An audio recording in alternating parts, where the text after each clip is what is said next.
Good morning, Edureka. Welcome back to your Amazon Web Service journey, and I'm your trainer Tarun. I hope you all are doing great. So, how are we doing in Amazon? Are you enjoying? How was the ride till now?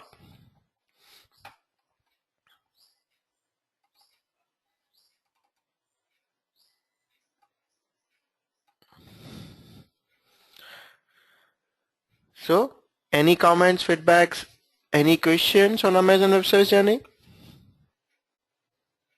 Morning all again.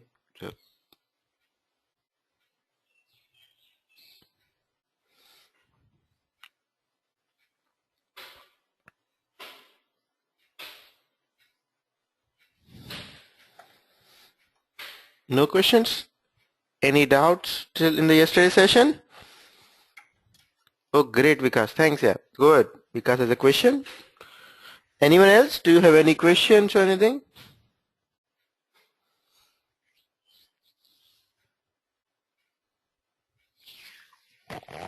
Did anyone try with Amazon? So,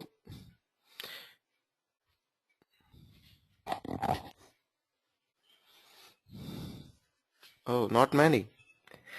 Uh, Vikas has an interesting question. He says, what will happen after 1 year of our free usage tier? First thing, Amazon would charge you, keep charging you for that. If you want to keep availing free service, there is no option from Amazon. Only option, if you want to do that, you need to start a new account. I don't recommend that, but yeah. So as a part of the first year, you don't do that. So it would be available. After that, it would be chargeable. Only challenge would be now if you have some AMIs or snapshots and everything, you need to copy there to new account, move there. Those things you need to do. But yeah, it's already 1 year. So you need to think whether you are enjoying Amazon. Are you ready to pay? It would be very minor. So you should pay to Amazon. But yeah, it would be final call would be yours. Any other questions? How many of you have set the billing alarms?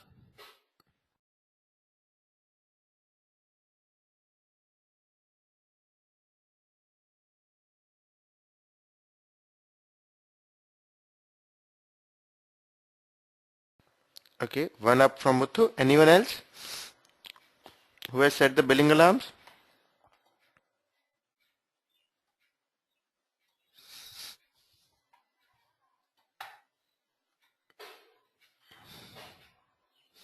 Prabhakaran is also good. Looks very few have, and I recommend again everyone, this is almost 2 weeks back, and I request please to set up the billing alarms without fail. Sorry, it's 1 week back almost, but don't miss that. Right, so after the curriculum, Tarun would be available only on emails, but he cannot keep reminding you every time saying that set the billing alarm, and you would never know. Sometimes it may go and keep on charging you also. So I request again, do set the billing alarm. It's a very useful thing. Did anyone play with IAM yesterday?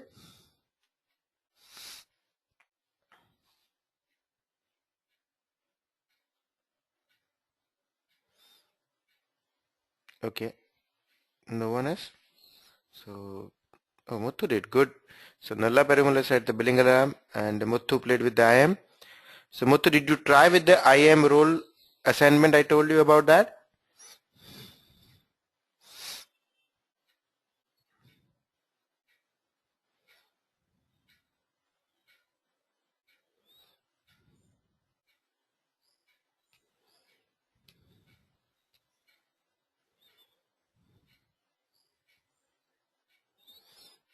Anyone who tried with Amazon? Any questions or doubts till now?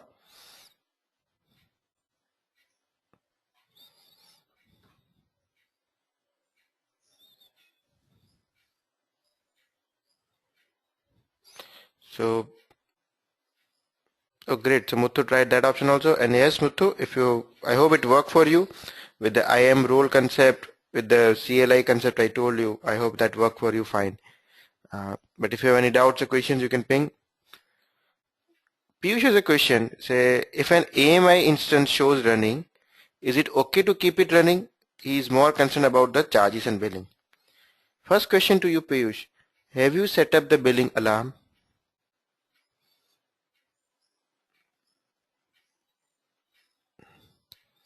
So that is the first thing you should do before starting an instance. Second thing, if your instance is running, it would keep on running. What if you are running only one instance? If it keeps on running 24/7, it's a micro, it may not cost you. But if you're running more than one instance, it's likely it would charge you sometimes. So that's why I recommend that after your instance is run, you are not going to use it. Means you are not hosted any web application, you are not doing something, anybody is not going to stop it or terminate it based on your need. If you are going to use it tomorrow, you can stop it. If you are not going to use it tomorrow or for a few weeks or months, terminate it. You should do that, right? But the most important thing I told you, check the charges and billing with the billing alarm. That is the only way you would know that. Okay, Piyush?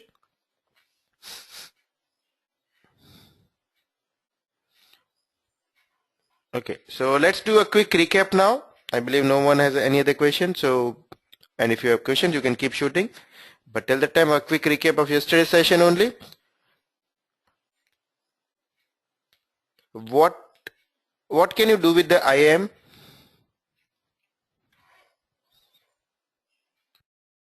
I'm not asking about the abbreviations. I'm asking what is the use of IAM?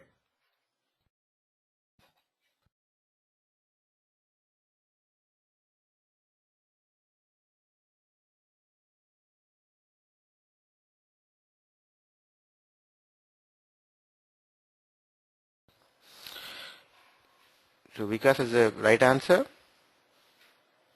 Prabhakar has a mix of the answer. It's not the 100%, but yes, good try. Nara Perumal is also right, Prabhakar. So you can restrict user access to certain Amazon resources or services.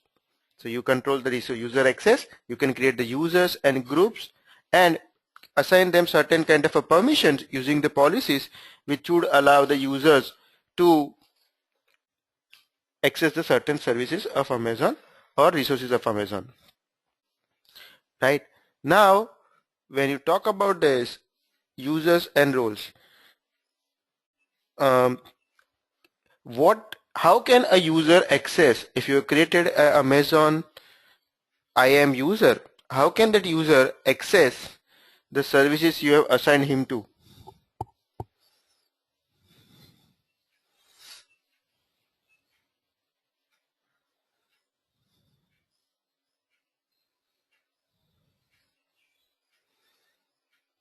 How can that IAM user access services assigned to that user? Like for example, you have given him access to the EC2 or S3. How would he access that?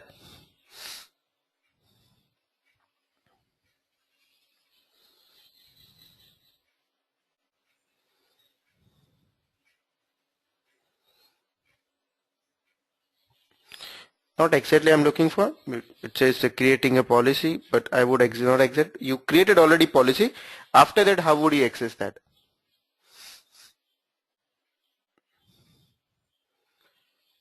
It would be same way, right? The user can access the Amazon Management Console. He can use the SDKs. He can use the APIs or command line tools to access Amazon Web Services. Now, when he wants to access those services, what all kind of credentials does that user need?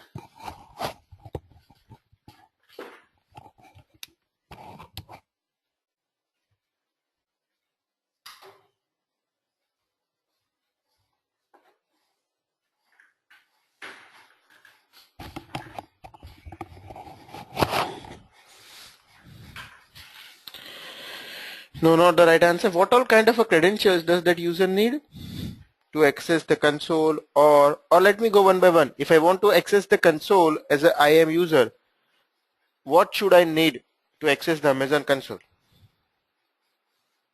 I am an IAM user. You are my supervisor. You said, Tarun, I have created an IAM user for you to access Amazon. Now, I don't know Amazon or something. How would I access the console? What are the options or what are the options that supervisor has to give me?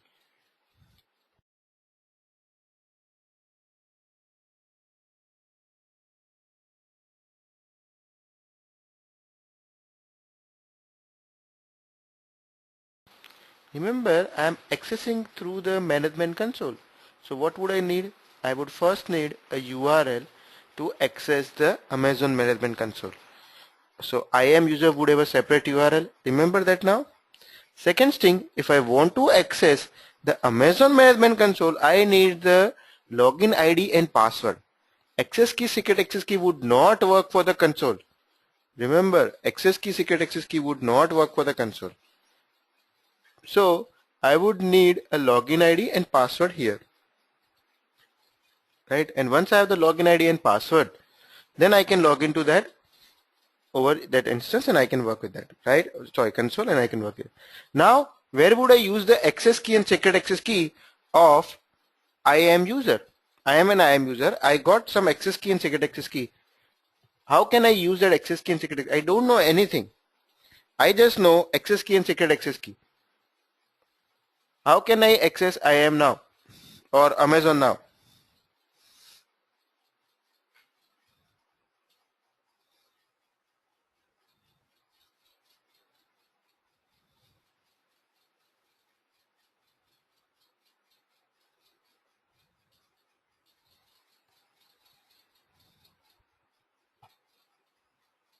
Anyone?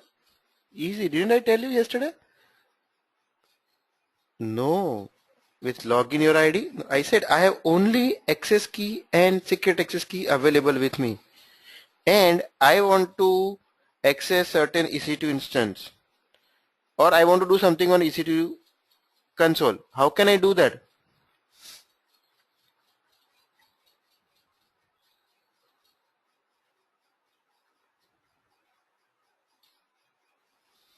I can do that with APIs.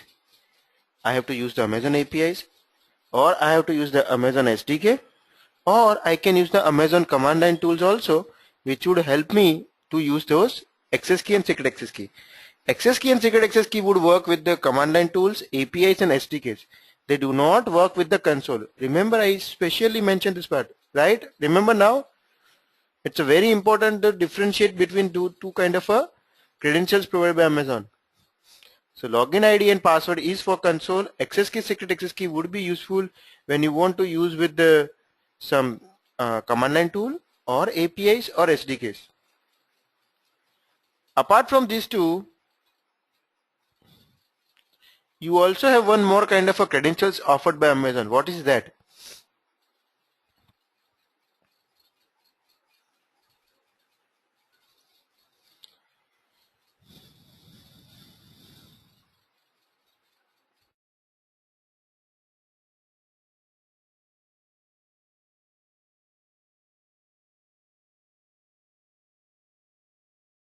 You're spending a huge time here.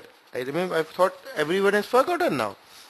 Remember I spoke about X509 certificates. You can create a certificate. That's the third option, which may work with your command line tools.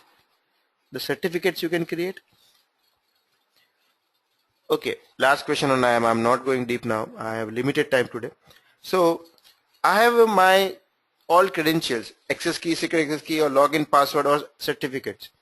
I want to add one more layer of a security here to accessing Amazon. What should I use here? I have all three credentials available. I want to add one more credentials here. How would I do that?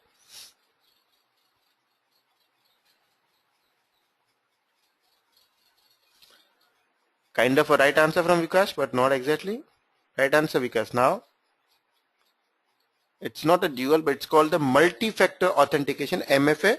You should enable the multi-factor authentication, which should help you.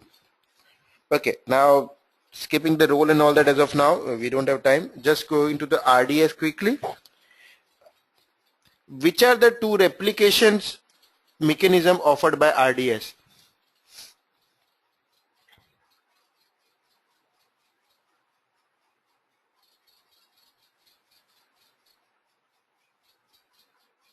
Which are the two replication mechanism offered by RDS?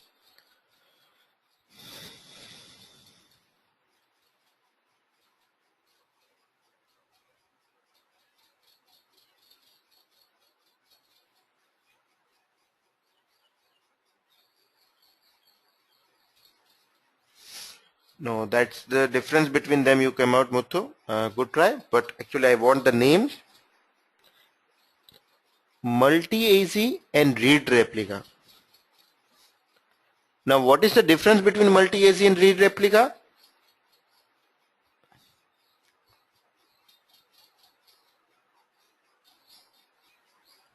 Multi-AZ is synchronous, read replica is asynchronous.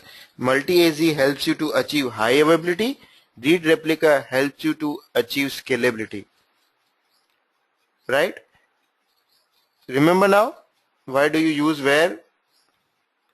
Now, why do or what are the databases supported by RDS, or what are the databases offered by RDS?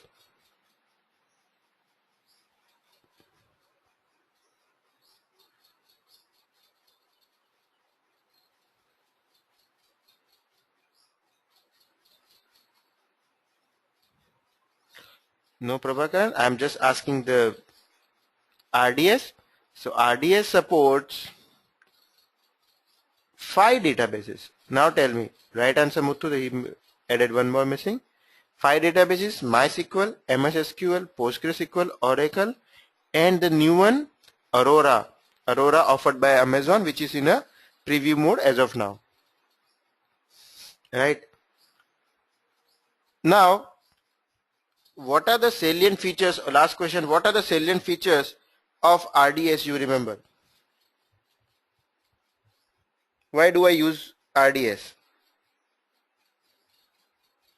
Start typing as many as you can remember. I'll add if I can remember more also.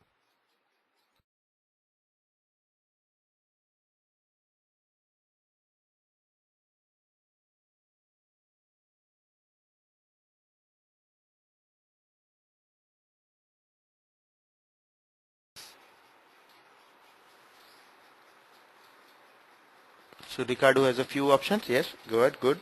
Anyone?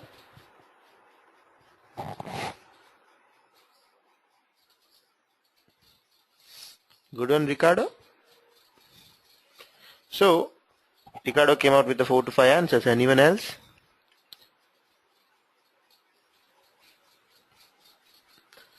See, RDS is a managed database service from the Amazon. It offers you many options. First is it does the automated patching, ready to use the database. It takes the backup, and backup two ways. You can use the snapshots as well as you can use the automated backups. Automated backup will ensure you have a maximum 5 minutes of a downtime or loss of the data. It offers the scalability with the read replica. It offers high availability with the multi-AZ. It's a inherently fault tolerance. It's a one-time click scaling options it provides. It works with the CloudWatch for the monitoring parts, right? Many more. Security, many more options over there. Supports the popular databases, fast performance with the IOPS.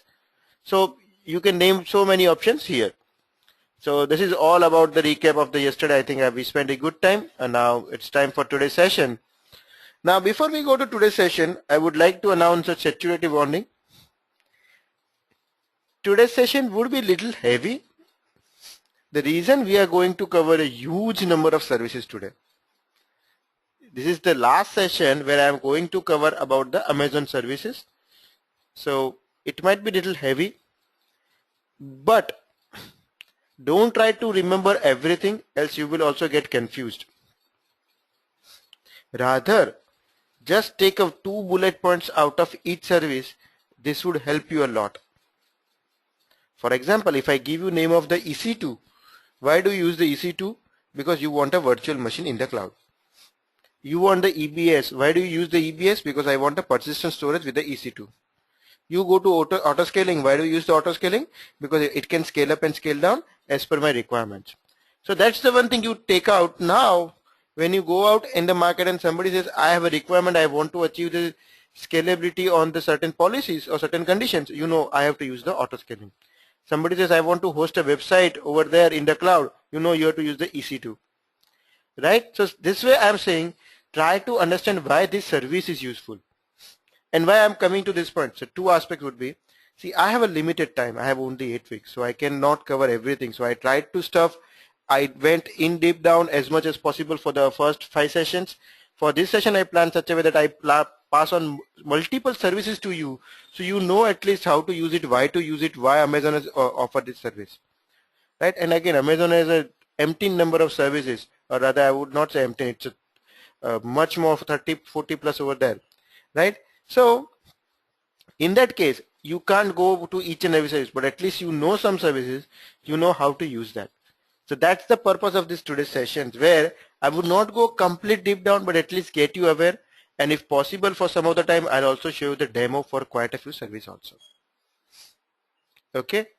In case you feel too much stuff, too much bored, remember my words, try to understand why I'm using this service. This would definitely help you. And then whenever you want to use that service, go through my video. It would help you to understand better.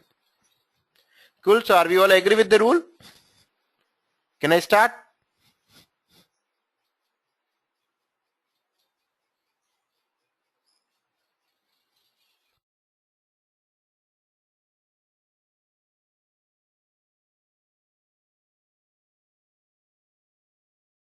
Is 2 to 3 are ready. I hope others are too. First one is Amazon DynamoDB. How many of you know Cassandra, MongoDB? What is that?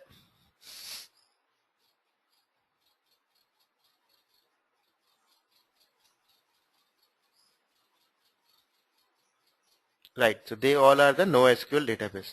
Now what is the full form of NoSQL?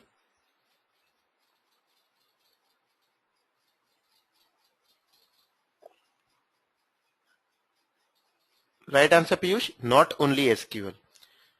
Now generally, does anyone know this theorem?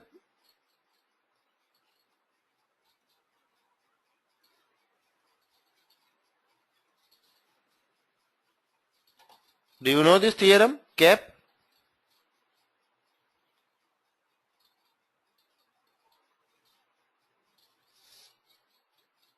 Where have you heard this word CAP? CAP theorem?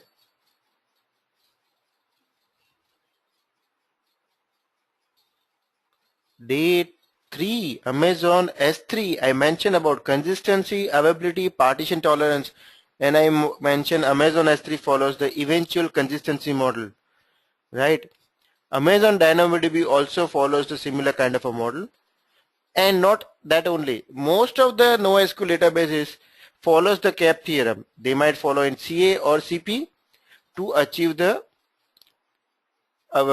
scalability as well as the either availability, partition tolerance or something over there. Amazon DynamoDB is also a popularly known as a NoSQL database. Now why do we need a NoSQL database? So I'll start with some example. Suppose you have a citizen or your employees database service. Now in that employees database address field, what would happen? You have the employees across the globe. So if you see the India, you would have a lane or the gully number something over there, or the street name, the home address, then address line 1, address line 2, address line 3, city, state, zip. You would have around 6 to 8 fields, right? If you go to USA, it's a very concise. It would always have that, okay, this is the street name, the apartment number, the street number where your apartment is located, state and zip code. That's it. It would be very easy to do that. If you go to China, it would have something different. If you go to Singapore, it would have a much precise but little more than the USA, but it's also a precise one here. Now when you see this, what would happen in that case? If you go to the database and you want to store everything in a database, you need to plan a database where you would create, if it's a normal MySQL or something RDBMS database, you would create around 10 to 12 columns. One for the line 1, line 2, address line 3, city, state, zip, or the apartment number, whatever that. Now based on the USA, you would fill only certain data. Based on the Singapore, you would fill some more data. Based on the India, you might fill almost all the data, right? Now what is the drawback here? First is, it's not a defined structure. Second drawback here is, there is lot of empty space which is not useful for you. It would not help you here to manage this. What if you have a database which does not follow any structure? So break the rules and start thinking new. What if I'll just say, okay, the address of Tarun, so this is the key name of the Tarun, and then address would be something in a JSON format, which one say address line 1, address line 2, address line 3, city, state. Okay, now if I want to write the address of John, so John would have address something like as a street name, city, zip, that's it. If I go with the address of Om, he might be in Singapore, so he would have a apartment name, street name, the some other landmark, and city and state, that's it. Someone in China would have something different over here. Now what is the advantage you get is you can customize the address as per your requirement, and you would specify only those things which required, not anything else. But what is the drawback? It's a completely unstructured. How do you manage with the RDBMS? That's not possible with the RDBMS. So what would you do with that here? You use NoSQL database. NoSQL database breaks all the rules of the relational database. It does not follow any structure. It does not follow the ACID properties. So what is the ACID property of a RDBMS? Who remembers?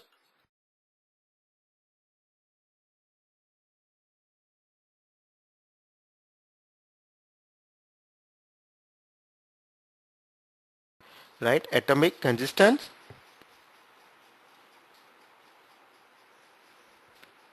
Is it independent or isolation? Isolation. Atomicity, consistency, isolation, and durability. So 4 by, so right answer from Shashwat, Piyush, Mithu. 4 from the ACID property. And DynamoDB breaks all these rules. DynamoDB or any NoSQL database does not follow the ACID properties of the database or RDBMS. It also does not follow the structured like RDBMS. It's a, someone says it's like a schema-less or the structure-less database. You define your own way. DynamoDB is the NoSQL offering from Amazon, and if you remember very early on day 3 I mentioned you should read the allthingsdistributed.com with the eventual consistency model. That was a blog by Dr. Werner Vogels. He's a CTO of or CIO of Amazon Web Service, or rather Amazon whole. And that article, which was written in 2008 or 9, has paved way for many of the popular databases.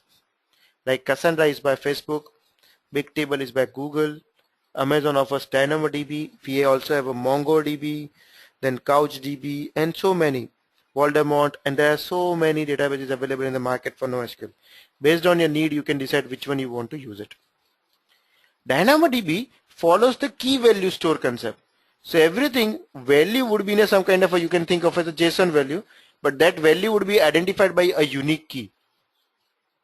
The most important part is it's a highly scalable, highly performing, and fully managed database. Now, fully managed means what? Even this is going one step beyond the RDS or any fully managed database. In RDS, what were you going to do? That you go and say, I need a medium instance, I need a large instance, I need extra large instance, right? And it gives you ready-made database. Here, you don't need to create a database itself. Database is readily available for you. You just go and create a table. You start from that step only. You just go and create a table. And table is inherently scalable. So today table is having 100,000 records. Tomorrow it may having 1 million records or 10 million records. You don't need to worry. Cassandra, sorry, not Cassandra, the DynamoDB would keep on taking it internally and keep scaling internally for that. And it's a very highly scalable and high performing. Internally it would manage all that thing. You just need to configure while creating a table. You need to mention, I need 50 concurrent writes, 20 concurrent reads, or I need 5,000 concurrent reads and 2,000 concurrent writes. That kind of a scenario you present. Everything else, the provisioning infrastructure based on that, scaling, backup, everything taken care. Even you don't need to take a backup here also. The advantage is you don't need to go and take a backup, snapshot, anything you don't need to do. It's a completely managed database. So capacity planning, backup, everything, performance, scaling, everything being done by DynamoDB. You just start using it. You can access via the console, web service APIs. It provides you speed, scalability, ease of use. So it takes care of your hardware and software provisioning, setup and configuration, software patching, operating a reliable distributed database cluster, a partitioning data, backup, everything internally it will take care. You would never know, you just know there is a table. That table might be spread across multiple clusters, and then it might be stored the data over there. It would ensure the high availability, high reliability. It would also ensure the backup. It would also ensure the scaling of the data, everything being done by that. Now, so it's a scalable, fast and predictable performance, easy to administer, built-in fault tolerance, flexible, strong consistency and atomic counters, integrated monitoring, everything I spoke about that. One thing, it's an integrated monitoring, so works with the CloudWatch. It's also integrated with the Elastic MapReduce, and it's a very secure service. Now, let's understand the concept of the DynamoDB. In RDBMS, you generally have the concept of the table, and now each table would have what? Rows and the columns, and each row would have a primary key. Here the concept would say as a table, but then it's not a row, it's called an item, and each item would have an attribute. So the concept can be, if I draw it here, let's draw our address table. So we have a one table where I can say the employee IDs are mapped. So Tarun is 1, Om is 2, John is 3, something like that. So ID key would be 1. It would have attributes of address line 1, address line 2, address line 3, milestone, city, state, zip, country. Now number 2. Block number, street name, state, zip code, country. Number 3, milestones, block number, building number, street, city, country.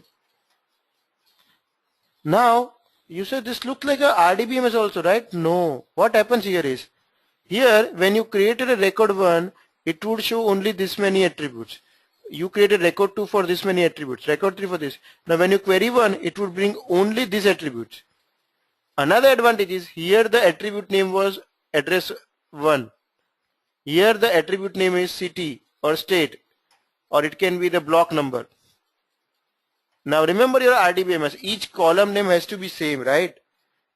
Here it's a completely unstructured. Whatever you want to make it, you make it. Only thing common or structured or unique would be, this would be, because you need to identify the records with this. So this is, whole thing is called one item, and each one is called an attribute.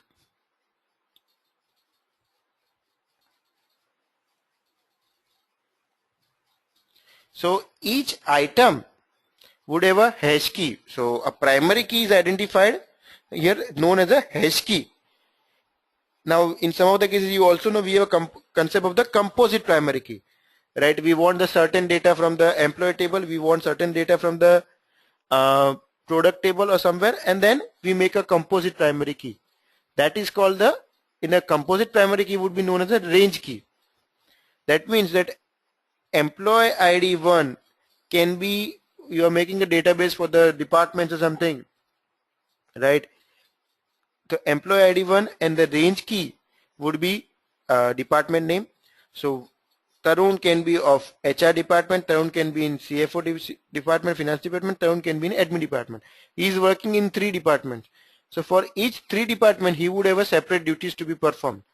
So there would be 3 records for Tarun. So ID 1, department ID 1, duties he is performing. ID 1, department ID 2, duties he is performing. ID 1, department ID 3, duties he is performing. This is the composite primary key. So here it is known as a hash key and range key. Now you see some example Amazon itself has given. Now when you go to the Amazon's own forums, now each forum would have a what? So you go to the aws.amazon.com/forums, right? So in the forums you would have a concept like, okay, this is my forum. How would it work? So each forum would have a subject ID first or forum ID. So this forum is identified by something. This is for the EC2, EBS, S3, RDS, what this forum is for. Each of that forum would have, like EC2 would have a question. So question would have what? Subject. A subject would have multiple answers and each answer would have a timestamp, right? Because I had a question saying, how do I use CPU? How do I know the CPU of my EC2 instance? Or how do I optimize my EC2 instance? Now there would be multiple answers to that and each answer would have a timestamp attached with that. If I show that here, a forum name would be a only hash key, so only single primary key. We create another table called threaded table. That is what each question would represent. Here first ID would be forum name and the range key would be the question. So for example, EC2 would have a how do I optimize the CPU usage? Same kind of a question can come in a RDS also. How do I optimize the CPU usage? Or there would be a question, how do I use the CloudWatch with this service? The question can be applicable to EC2, autoscaling, ELB, anything over there. So forum name would be your primary key and then subject would be your range key here. Now each range key would have some ID. You can say that. So it would be ID. So it would have one answer and each answer would have some timestamp attached with that. So this is just to show the concept, and I'm sure once I show in a demo, it would make some of your doubts more clear. But I just wanted to show this is how it works. You can write the records like a put item, get item, delete item. You can query, you can scan, all that you can do. So this is how the data would look like. And before I go ahead, let me go and show the demo. So that would make some doubts clear.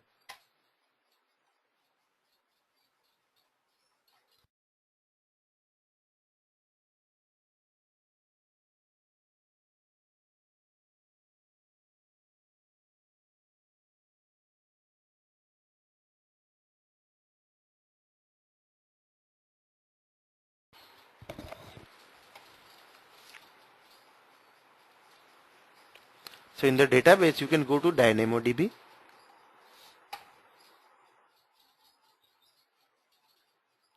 Now remember in the RDS we were doing the provisioning of the database. Here we don't do that. We have the ready database available.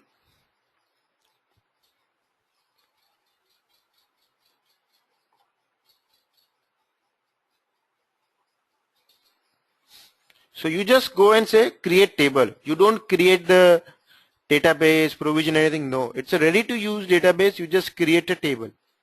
So I'll create a table. I need to give name as something. So training master. So I'll go hash and range key, right? So I would go there. There would be a training name and there would be multiple trainers for each training. You can make the ID also here. That's, you can decide whatever you want to give the name, ID, whatever. Now when I say continue, okay, so this is what the another important part. Sometimes you want to query the database, right?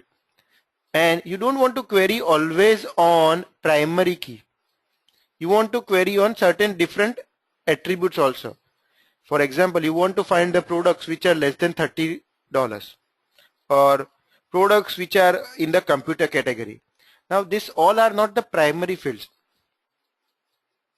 You would say, okay, then what is the challenge here in NoSQL? Can't I make a query? Remember, in the NoSQL, only constant thing is your primary key. All other attributes, remember the address 1, address 2, state 1, the block 1, something, I can write any column name there. It can be any attribute name. Now, if one item has an attribute name as a course name, another item has an attribute name as a something course curriculum name, something like that. It's a possible. How do you search on that then? Your search would not work optimally. So in that case, what it provides, that if you are going to search on certain parameters, then you need to ensure that those attributes are always available in the record. It can be blank, but it should be available to you, right? So I just add one, that is called the global secondary index. This is like your database only index on which you are going to search certain records. So I'll say the duration. This would be always there. I just add it and then I go ahead. I can add as many as I want. Now this is how you decide the database performance. You need to decide whether I am going to use how many concurrent reads it would have and how many concurrent write it would have. So if you go to read, a unit of read capacity allows you to perform one strong consistent or up to 4 kilobyte in size. Now what is strong consistent read and what is eventual, I'll come that in a while. But just you configure that, okay, there would be 2 concurrent reads and 2 concurrent writes. As part of the free usage tier, this is part of free usage tier. How much it is available, I'll also come in my slide. But you should go with the 2 and 2 as of now. This would be good to go. I don't want the alarms as of now, so I'll just say continue. I review and create the table. So a table is being created for me right now.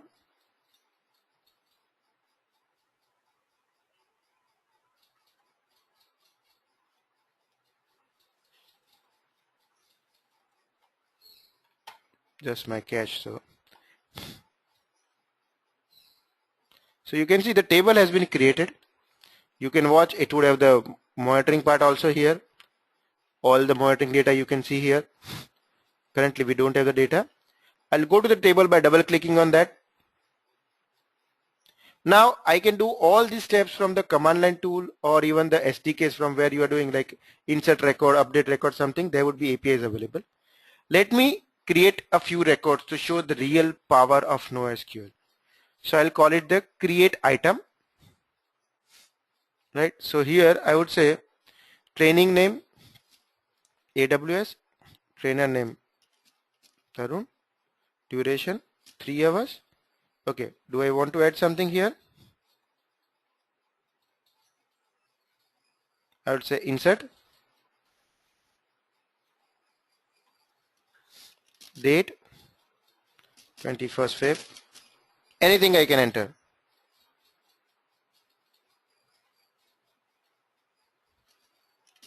Rating. Very good. That's it. So I just claim the data here. Now I go and add another record. So training name again AWS, trainer name Om, duration 5 hours.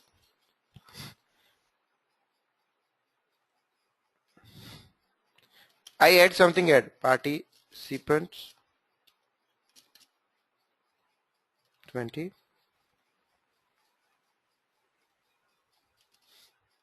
Was it on weekdays?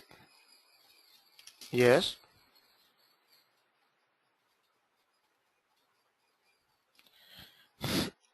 I want to add date and time here, not only date.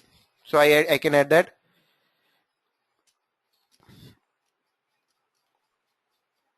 .30, something like that I want to do. Insert. I can keep on adding feedback. Instead of rating, I'm saying feedback.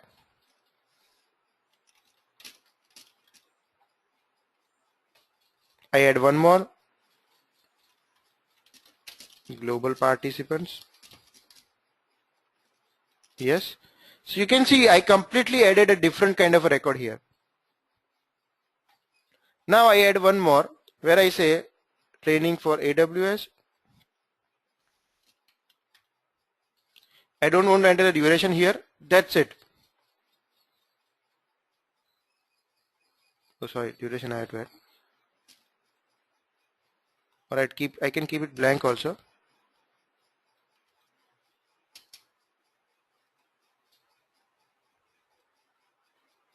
And then in the training name where I say something Hadoop.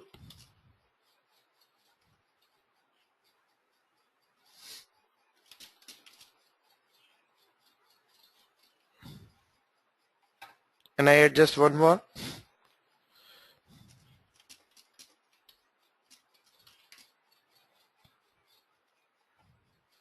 So you can see I added 4 records. In each record, only 3 things were common: training name, trainer name, duration. Everything else was completely different. So I go and say browse items.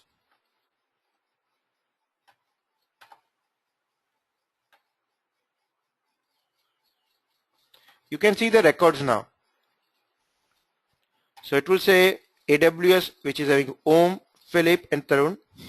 For Tarun it is having 2 records. Philip has nothing here. Om has all this data available here. Then you would say, but it looks like a RDBMS table only, right? This all looks blank. Because it's showing you in a table structure, so you look like that. But if I just go and say query, so if I want to query here, I want to query when training name equal to AWS and trainer name Tarun. You would see only my attributes, no more than that. It does not care what are the other attributes available in there.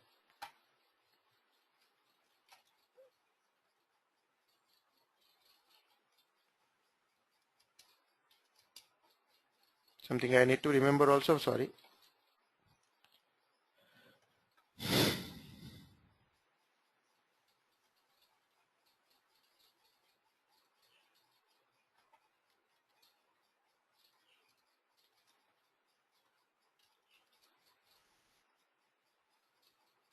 Actually, between would what now?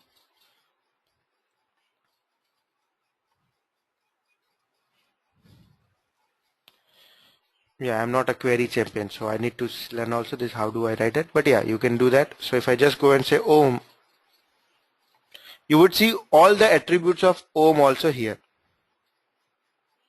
If I remove this, I don't want the range key. So I just want the here. You would see all the AWS trainings. So all 3 records would come here. If I just want to search on the index where duration is 5, query for that.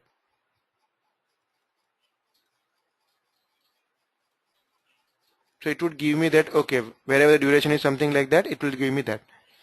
So this way, it's a completely unstructured data. You can write in your own format and you can see the data also. Right? Does it make a sense now? How does the unstructured data works and how you would be useful for that? Everybody, is it clear for everyone?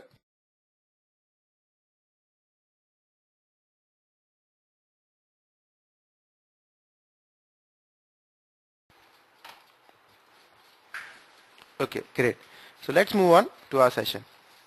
Now this is how the data would look like. Same way I showed for the training ID2 course and this way.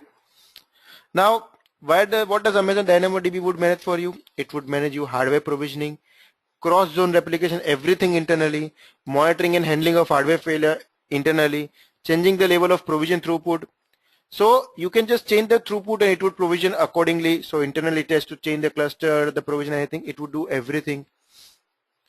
Now one thing you need to understand is how does it calculate the performance, and it charges you based on this performance only. So it charges you based on this read and write performance. So one read capacity, each time it reads in a chunk of the 4 kilobytes. So before I go on, one question from Shashwata says, the data still comes in a tabular structure with all different attributes? No, this is, since you are seeing in the Amazon Management Console, it would come in a tabular structure. When you query that, you would get in a JSON format. So you just drag out there, you would get the data in a JSON format. So you are doing through the APK SDK, it would get that. Now, a unit of write capacity. So a unit of read capacity will allow you to perform one strong consistent read per second of item up to 1 kilobyte in size. So strong consistency means what? Or one read or one write means what? It would go in the 1 kilobyte capacity. So you have a record. For this record, you have a certain attributes. Now when you query, it will fetch this item as well this item, second item also, where it's having the multiple attributes. Now size of each attribute would be, you can say, is a 50 kilobytes or 50 bytes, something like that you can say. So when you fetch two records, the total size might reach to around 800 kilobytes something. In that case, it would consider when you as a since it's less than 1 kilobyte total, so total would be the 800 bytes, I'm just saying, sorry. So when it's a less than 1 kilobyte, it would consider as a one read only. Though you fetch two or three records, it would consider the one record. But even if your one record itself is so large that it makes of the around 4 kilobytes, it would consider that as a 4 reads or 4 writes. So everything is being considered in the size of the data you are reading or writing. And you calculate your capacity required based on the number of writes you are doing plus the size of the item. So if your items are less than 1 kilobyte in size, so each unit of read capacity will give you 1 read per second. And if your items are 512 bytes, you need to read 100 items per second to provide 100 units of read capacity, because each one is less than 1 kilobyte. So this is a very important. When you are provisioning the database, you need to know how much I need the capacity. Do I need a 10, 20, 30, 50, 100, 5000? What you need it, and it would provision the infrastructure based on that. Now there is one more twist. Remember the CAP theorem? Eventual consistency model, we talk about that in detail on S3. DynamoDB also follows that. It means if you write, it may not happen the data is immediately available to you. If you have that kind of a specific need, you need to make it a strongly consistent read. Amazon DynamoDB does provide this. This is more like a RDBMS consistency commit kind of a scenario. But there is a performance difference. Eventual consistency gives you double the performance than the strong consistency reads. So you need to decide whether you need eventual or strong consistency, and based on that you can decide the path. This is how it would charge you. For 10 units of write capacity, it would charge you 1 cents per hour. For 15 units of the read capacity, it will charge you 1 cents per hour. For $1 per GB of the storage. As part of the free usage tier, you get 5 writes per second and 10 reads per second at free of the cost up to 1 year. So you should always plan below 5 writes and 10 reads. Whenever you are doing R&D, you should plan below this value only. See, when you see the numbers, it may look little less. But when you go for real productions, sometimes people need in a 500 concurrent reads, 5000 concurrent reads, something like, and the price may go little up. It can go up to some hundreds or sometimes thousands of dollars. And people would question, does it justify that or not? And I tell you, when you think about Cassandra, you need to manage everything. Are you a Cassandra king? If you have all the cluster, you need to manage all the cluster setup and everything. Where also you need to pay for the EC2 instance and all that cost. Here you don't pay for the EC2 instance cost. Instead you just pay for the database, which is ready to use. So it may not be so costly in all the affairs. And in advantage you get the automated backup, fault tolerance, everything for you manage. So you need to plan which one is useful for you and then decide your case. Now when would you use the DynamoDB or when would you use the RDS? See, RDS is for the richer query functionality. When you want to manage the complex transactions, when you want the ACID properties, you have to go with the RDS. While DynamoDB or any NoSQL is for the speed, high read part, scalability, higher throughput. It may go for the eventual consistency model if you are okay. In those cases, go for the DynamoDB concept.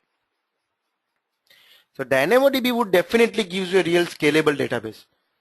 So sometimes if you think I need a scalable database, you can think of a DynamoDB as an option. So you should use it for the low latency scaling need, to reduce your total cost of ownership, and when you don't have complex queries or transactions. So this is about the DynamoDB. Any questions or doubts?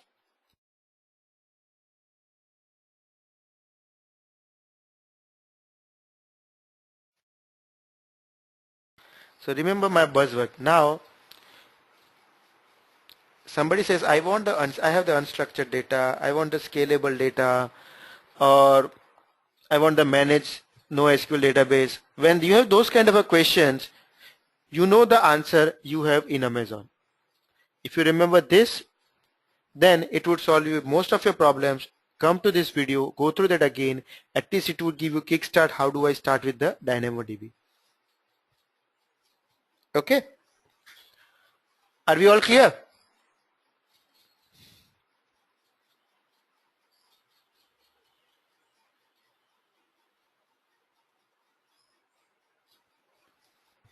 Knock knock.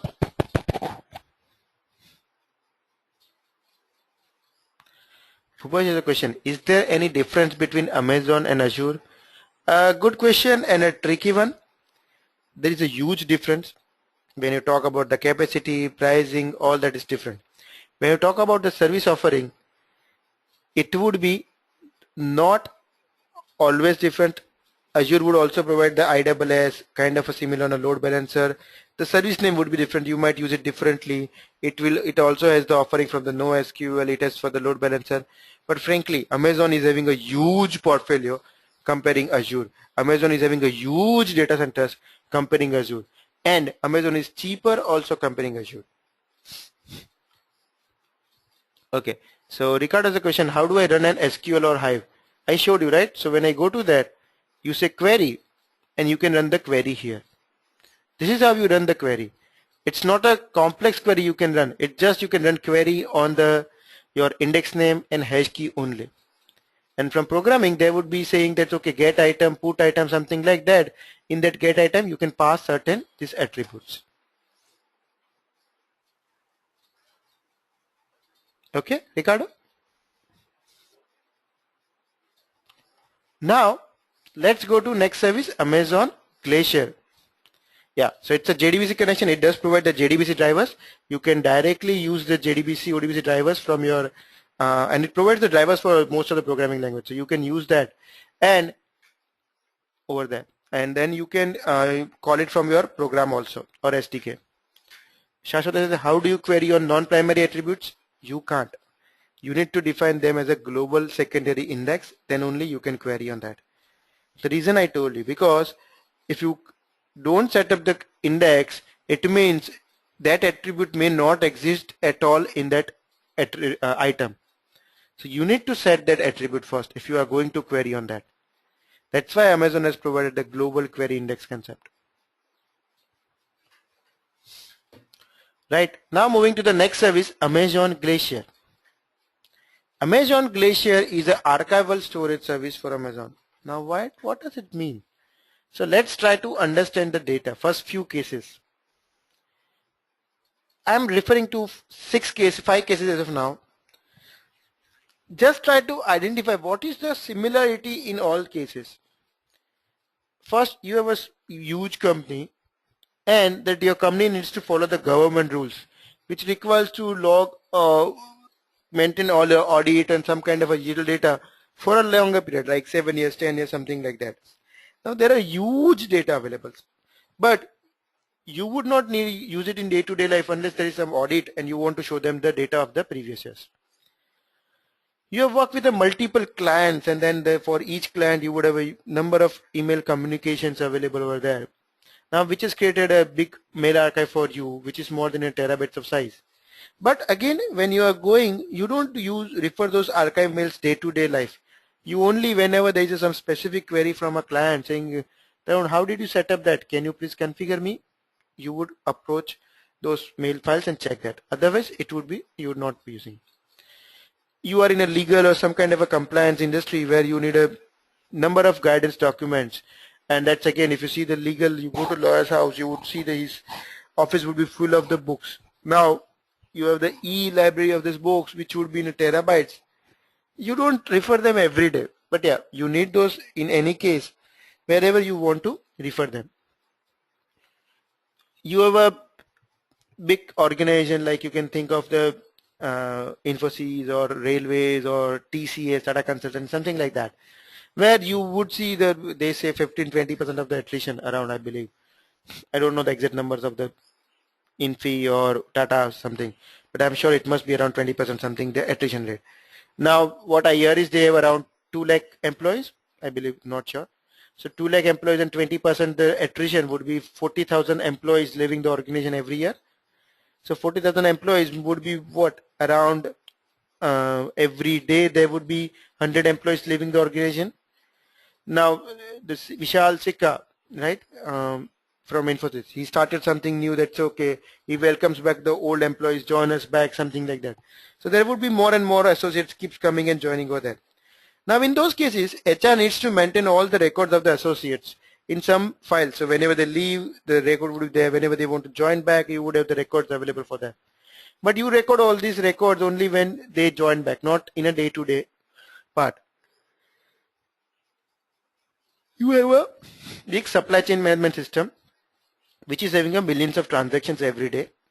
Your system is generating the thousands of POs for those, and which would be again going in a numbers of hundreds and thousands of or millions of in every year.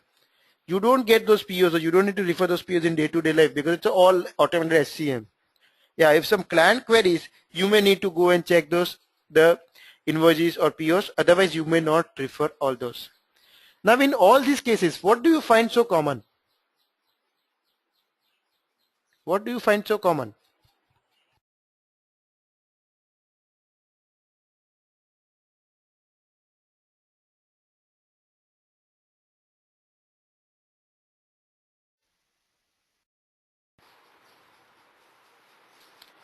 Yes, it's a data, I agreed, but any specific thing in the data? No. Again, data storage, I know there is a data storage, but I'm still not getting the, no, not the unstructured data also I'm looking for. No, not the restoring data. If you read it importantly, each case is having a huge amount of data available to them, which is not accessed very frequently. You access those data only when you need it. Like here you have the data of this mail archive. Do you refer to the day-to-day? No. Only when you have a mail from client. You have a guidelines document. Do you refer to them day-to-day? No. Only when you need it. So very unfrequently use the data. Right? So huge plus. And what does it do? This qualifies the data for archival. You should archive those data because you are not using it in day-to-day life every day. You are using it only when you need it. So that's the case, and this qualifies the main criteria for the archival. Amazon Glacier is an extremely low-cost storage service for the archival. It provides you the secure, durable, and flexible storage for the data backup and the archiving. It allows the customers to offload their administrative burdens of operating and scaling storage to the Amazon, so they don't have to worry about capacity planning, hardware provisioning, data replication, hardware failure, everything being taken care by the Glacier. Now you would say Amazon had already S3, now they come out with the Glacier. What is so special about that? It's archival, right? But let's see the pricing. This is the cost of the Amazon S3. If you store around 500 GB of the data in Amazon S3, it would cost you somewhere around $15. Around. For the same cost of the Glacier, it would cost you around $5. 1/3 of the cost. You would say, but oh, that's a great thing. Then why don't I use the Glacier always? Why do I go and use S3 at all? Read the lines. Glacier is an extremely low-cost storage service that provides secure and durable storage data that is infrequently accessed and for which retrieval time of several hours are suitable. So see those 5 cases. Now somebody says the employee is joining back. Does it mean you have only 2 minutes available to check that, okay, whether I should check he is available or not? What happens? No. Then you can check in a day. You just request for the data when the data is available. You have an audit. Somebody says there is an audit coming. Okay, then you request for the data. You get the data. It's a infrequently used and you are okay to get the data after a few hours. This is the case of the Glacier. The Glacier archives the data. Glacier is not a replacement to S3. When you go to the S3, the data is available immediately over the internet. You just request, you can see the data, right, in S3. In Glacier, it's never available over internet. You just store the data and retrieve after a few hours. So Glacier is 1/3 cheaper than the S3. Yeah, you would be able to, in S3 you can do put, copy, post. Here you do upload and retrieval of the archives. In S3, the maximum size of an object was, one object was 5 terabytes. Here it can be of 40 terabytes because it's an archival, so you need a bigger size. S3 was at the concept of the bucket and objects. Here the concept is known as archive and the vault. Vault is synonymous to bucket and archive is synonymous to object. The S3 object is available in a few milliseconds or seconds. Here it takes 3 to 5 hours to get the archive. Once you have uploaded, now when you want to get it back, you need around 3 to 5 hours. You have to request and after 3 to 5 hours it will be available. It's not immediately. So this is for the rarely accessible objects only or archives only. The second biggest difference here is S3 can be done from the Amazon Management Console, upload, download. Glacier has a console but it does not provide the option to upload the archives. You have to use the SDKs or APIs only. There is some workaround, but generally you have to use the SDKs and APIs only. Now, some basic features of the Glacier. Glacier has the vault and archive concept. We know that it's similar to bucket and the object concept. Only difference is this is never accessible over the internet, right? So what they would do is a vault name would have your account ID also part of the URL. So if I create a vault name called Tarun, it's okay, you can also create a vault name called Tarun because our vault would never conflict. Two reasons. First, it's not accessible over internet. Second, it would always have your account ID as part of this part. So this object, URL. So it would always be within your account only. The archive is like whatever the object or something you upload over there is known as an archive. It can be any file, right? It's the same as a static content storage, but only thing this is for the archival part. Each archive would have a unique archive ID always whenever it is created. So one thing you need to understand, which I mentioned, unlike Amazon S3, what you do with the bucket, Glacier does not have a console to upload archives. But as I said, Glacier is for long term and you need to wait for a while before the archives are available to you. So how can you do that? So I'll go to the Glacier, but before that remember to delete this. Delete the table.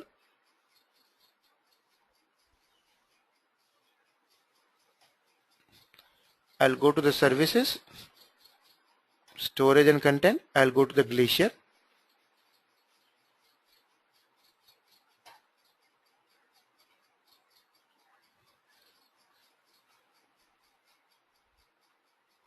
So you see I have 3 vaults here and number of archives. That's the only thing I can do here in the Glacier console. You will see you can create a vault. That's it. You can create a vault and then it would just show whether that vault has any archives or not. Again, this number of archives that is known as a repository of archive is updated only once a day. So it may happen that you upload some archive through some tool now. It may not reflect immediately in this console because that inventory is updated once a day.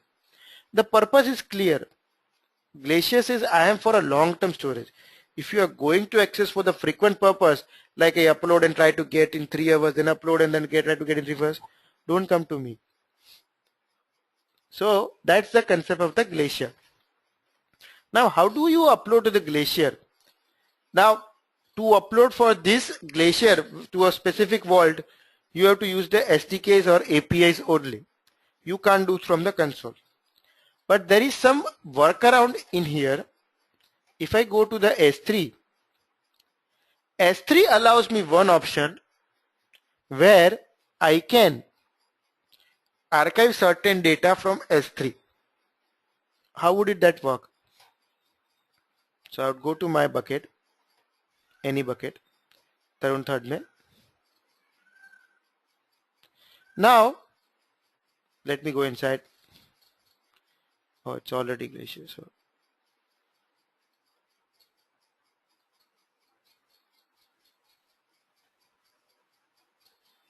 I archived everything. So not this one, sorry.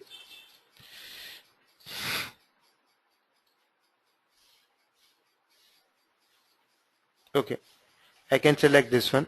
Here you can see it is having a storage class as a standard and reduced redundancy. Now if I want to, Amazon S3 provides an option where you can archive the objects from S3 to Glacier. But here you cannot define that go to this vault. It would be internally managed by the Amazon S3 only. So how do you do that?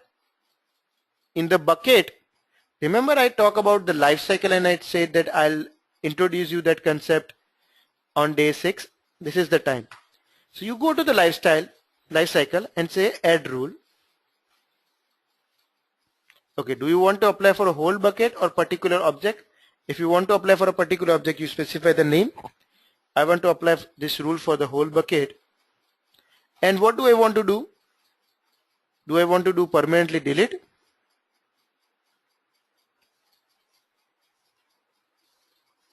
Or, I hope I selected, why I don't that? Archive the option name.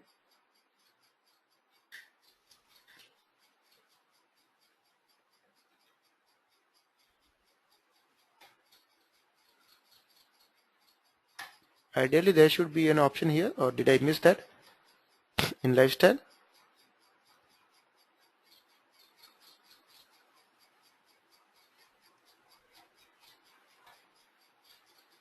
For whole bucket.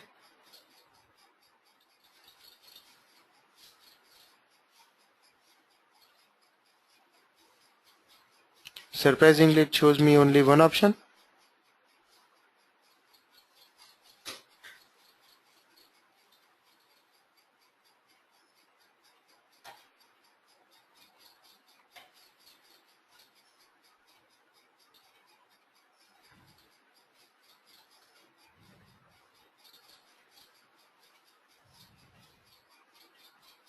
It's working differently for me. Let me see, go to our bucket only. This is the bucket we created and I hope it works here. It's something odd, maybe I may not be the owner, so yeah, it's here. Not sure why, what was the previous thing. So I go and say add rule. I select the bucket and now in the configure rules I have 3 options. Do I want to archive, do I want to delete, or do I want to archive and delete both? I select this. In this I say 0 days after the creation. That means it's already created, like, so enter 0 for same. So today it would archive sometimes. It does not mean immediately, but sometime today it would archive it, and then after 10 days delete all the objects. So there would be some case, for example, you have a log file which is being generated. You want to maintain that log file only for a year. So what you should do here is that you configure that after 1 month move everything to the archive. So it would cost you less, and after 1 year you configure to delete. So it would, rule would be applied and automatically it would archive after 1 month and delete after 1 year. I'll just say create and activate. Now what would happen once this rule gets executed today sometime, it would do something to my bucket. So all the storage class would now change to Glacier instead of the standard or reduced redundancy. So it would change the storage class to Glacier now. And then if I want this archive back. So if I just go here and I try to access this object, it's a publicly available. and I click the URL, it would give me this error. Generally it was giving me this object is not publicly available. Here it says the operation is not valid for object storage class because Glacier is never available over internet. It's an archived way. If you want this archive to be available or view, you go to actions and click initiate restore. And you say I want this available only for 1 day. So it would be available after a few days or after a few hours, it would be available to you for 1 day. Clear concept? Why do you use Glacier and how can you use within S3 using lifecycle rules? Any doubts?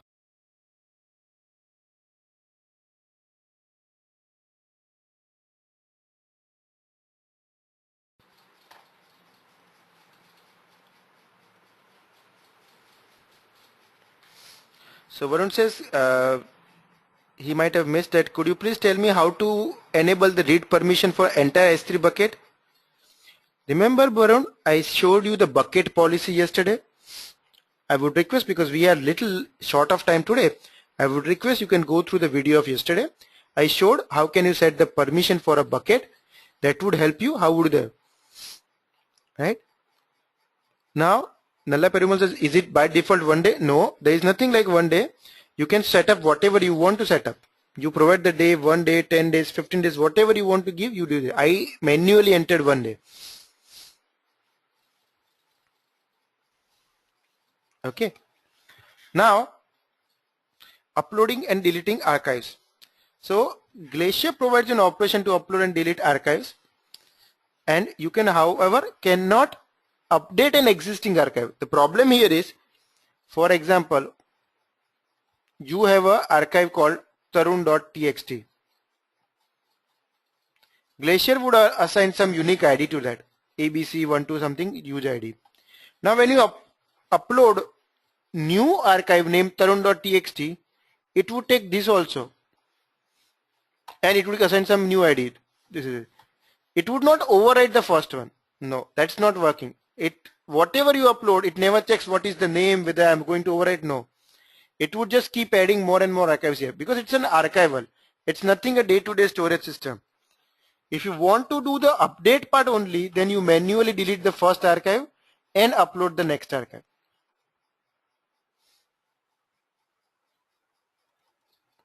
So a question, good question. Shashwata says, do you just store the files in Glacier? Can Oracle database content be archived to database in Glacier? Now, first thing, Glacier, remember, like S3 is for the static content storage, right? So any file, image, HTML, it is for that. Now you want to archive the data of the Oracle here. It can be. What you do, you export the Oracle data in some dump file, right? You create Oracle dump file and you move that to Glacier. That's possible. But this is useful in only backup and recovery part. So in case your database now goes down and you would have some backup available, you can go get that. But you just say that, okay, I have the archived the data somewhere, or the, what do we call in the database? I forgot, Splunch or something. Sorry, I forgot the word. Bad. So you can do, if you want to do that, that would not work for you because here the data is available only after 5 hours. So now you want the data to be available immediately, it would not work for you. Even for the backup purpose, this is challenging because if you want the immediate backup to be available, it would not work because it takes 4 to 5 hours to make the data available for you. Right? Shashada? Also, oh, query you can never imagine. Query is never possible. This is already archived. So it's just you dump all the data in some file and then move that file to the Glacier. This is never a dynamic system. So never think about it like a database and you archive that. No, that's a completely separate. This is just for the static content you want to archive and store for a longer purpose, you do that. Okay. So one of the biggest advantage of Glacier is it provides you the highest durability, 11 nines of durability. Plus all the data would always be secure. It synchronously stores your data across the clusters like S3. So, and self-filling, so your data would not be lost. I talk about the inventory of archive, which is updated every day, once a day. It's by default, all data uses the SSL only. It supports the advanced encryption standards, ES256 for encryption.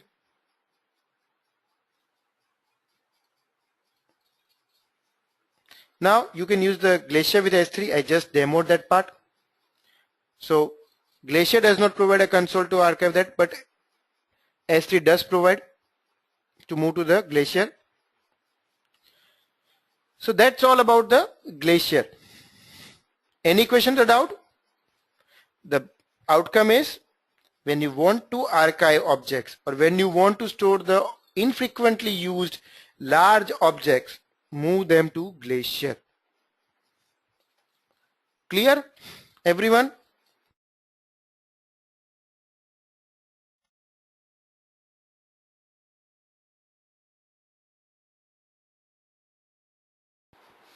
Now, how many of you know about Akamai? What is Akamai?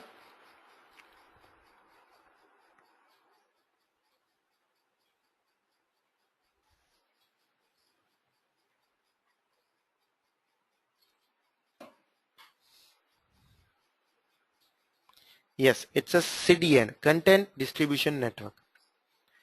What would help you the content distribution network? Content delivery, content distribution, you can say that. Now, why do you need it? For example, you are in India right now. This is your browser. You are requesting for an image which is stored in somewhere in S3. Just an example. In USA. Now when you request this, what would happen? The request would go to first your ISP. ISP might be in somewhere in Chennai or somewhere. Then from there it would go to the nearest something, the India Internet Hub. Then it would route to somewhere else. Then it would go to the Singapore. Then from there Singapore it may go to the US East. Then it may go to the Amazon part, and then it would go to the S3. So many routes it has to do, and you can know all the routes part through the trace route command of in your command prompt or anywhere, right? How many routes it has taken. Now in these all cases, how would it work for you? What if this image is directly served you from Chennai data center then? So from here it would directly call here immediately. It does not need to go for all these things. Isn't that faster? You would say, but Chennai, does Chennai have a data center? How can you offer from the data center, Chennai? Amazon CloudFront is a content distribution network. Content distribution network is a concept where it would offer you content, any static content. Again, I'm talking about a static content like image, video file, HTML files, JPEG files, CSS files, which is a static, nothing dynamic happening over there, from your nearest data center. Now, in that case, what would happen? That first time when you request, it may go to the original location, get the data from that, store into your nearest location. So this is called the concept of the edge location, EDGE. In the content distribution, this is the concept called the edge location. Now henceforth, anyone, whether you, me, anyone else, request from Bengaluru or Chennai or Hyderabad, they don't need to go to the complete S3. Instead, it would serve directly from Chennai.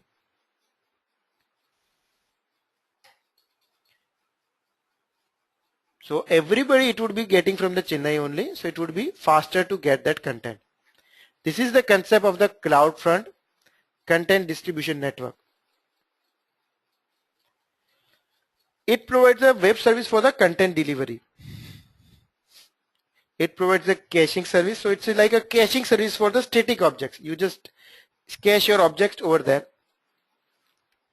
It also provides a pay-as-you-go model. Currently it is having around 53 now. Now it's around 53 edge locations. How do you use it? So I'll show you that in a while. This is how the CloudFront would work for you. You go and request for a media. Now this media might have been stored in Amazon S3.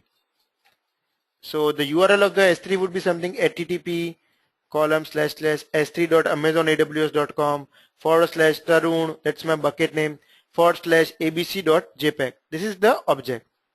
Now what you do, you create a CloudFront distribution of this URL or of this object. Rather, you don't create for the object, you create for a bucket. So when you create a CloudFront distribution of the bucket, you get something CloudFront URL saying that http cloudfront.net /abc, something like that. You get a URL or xyz. I don't use the word abc. Something, just a random name you would get here. Now, when this image abc.jpg is being referenced in your page, instead of giving the URL of S3, you give the URL of the CloudFront. That is http cloudfront.net xyz, you give it. Now whenever someone tries to load this page, so when this page is being loaded, it would know that, okay, this is a request for the CloudFront. So request would come to the CloudFront. From the distribution, it would know that, okay, this CloudFront distribution maps to some Amazon S3. So first time it would go there, fetch the object, that is abc.jpg, and store near to your edge location. So it can be Chennai, Mumbai, something like that. It would store that. Now next time somebody requests that object again, it would come to the CloudFront. It knows that you are requesting from Chennai again. It would not go to that path. Instead it would get from here only and return you back. To show that in a different visualization, this is how it would look like. There would be an origin server which is like your S3. Then all the content whenever from the S3 got, it would be stored in your nearest edge location. So it can be here, it can be, you can say Mumbai, it can be Singapore, it can be Tokyo, it can be Europe somewhere, it can be Chennai, something like that. It would be storing that and serving the content from there. So next time, first time when it goes, it would go to the edge location origin server, get the data stored in the edge location. Second time anyone requests, it would get directly from the edge location, not from anywhere.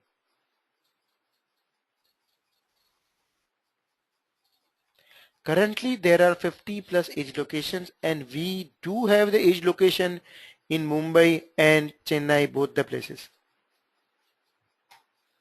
So if you are requesting, see now there are some of the popular user of like NDTV is user of CloudFront, Redbus is user of CloudFront, right?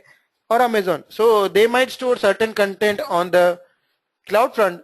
So if you request something from NDTV, it may be served from Chennai or Mumbai based on your location where you are requesting from.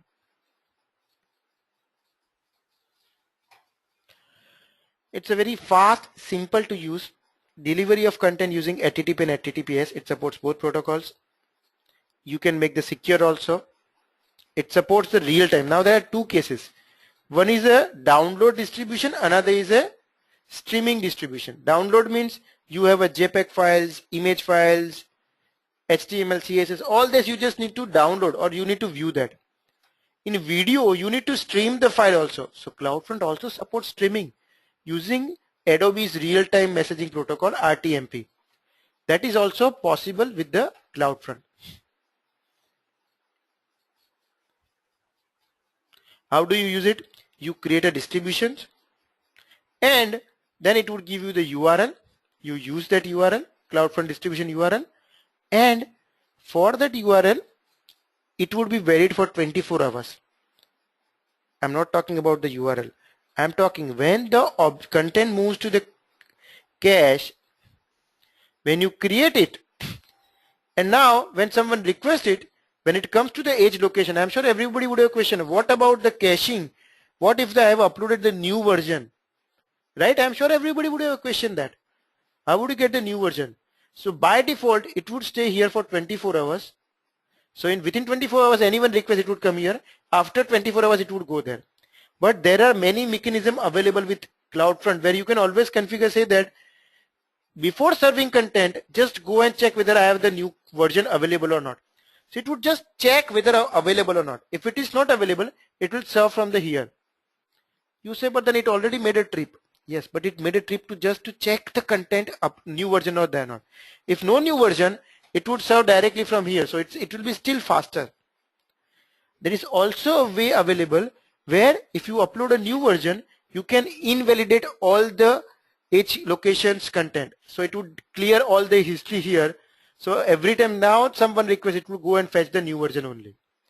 So it does take care of all the versioning and the history part to avoid the caching issues. It provides the caching service, but it has the options available where you can invalidate the cache, you can improve that part also here.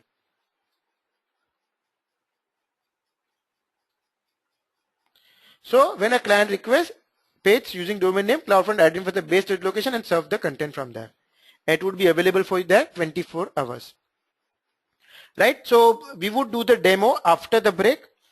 But any questions you have? Or you can keep posting your questions. It's a 9:31 my watch. So we'll all meet back by 9:41. But keep posting your questions and we would come back and discuss.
So I am back. Are you all?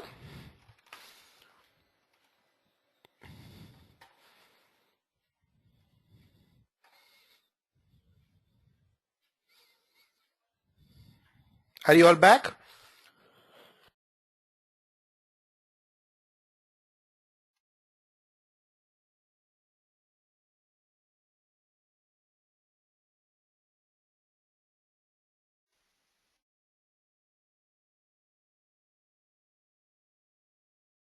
Okay. So let's start. Now we will create a CloudFront distribution first. I've already created one because it takes around 10 minutes to create. But let's start first. When I say create, it would ask me two options, web or RTMP. Web is like for your image, HTML, CSS, PHP graphics files. RTMP is for your real-time media protocols. So that's for the streaming files. I'll go with the web. Now one good part with the CloudFront is it does not work only with the Amazon S3. It can work with your own web server also. So for example, you have hosted your some server over there in web. It can be on EC2 in your data center also. As long as there is some public URL available, you can use that here. So it works for all. Anything which is available on publicly, it would be possible here. So first is you can see the buckets. So you can see all the bucket names. If you have the elastic load balancer, you want to specify that, or you don't have anything, you can just type the manually the URL also. Right? I'll just select the 21st Feb. Now this is more, as I said, if you have origin path where you would be giving the URL and all that. Now one very important aspect, the CloudFront provides a multiple ways for the security. First is restrict bucket access. Do you want to say yes or no? Yes means what? Currently, if you see this is my bucket, this bucket might have a few objects which I can access using the AWS S3 URL as well as CloudFront URL both. So here it's available for all. But when I restrict bucket, I need to create one IAM user and provide that IAM user access of this bucket. So in that case, no one can access my content using S3 URL. Instead, they can only access the objects using CloudFront URL only. So it would be a one layer of security you are adding here. Then path pattern for now is for the caching purpose, which would be default star, but once it is created, you can modify that also. Now the protocols, how does which protocols does it support? It supports HTTP, HTTPS, redirect HTTP, HTTPS, or only HTTPS you need to specify. Also HTTP methods, right? You support get, head, post, put, what kind of methods you are making. That also you can push here. Now, do you want to forward the headers also? Now, what do I mean by the headers? See the headers in my browser. These are my headers, right? Parameters. Now, when I forward, do I always want to forward these headers? Because sometimes what would happen, based on header, the content can be different. Because these are the parameters and query string and all that. So do I want to, sorry, this is the query string. I'm extremely sorry.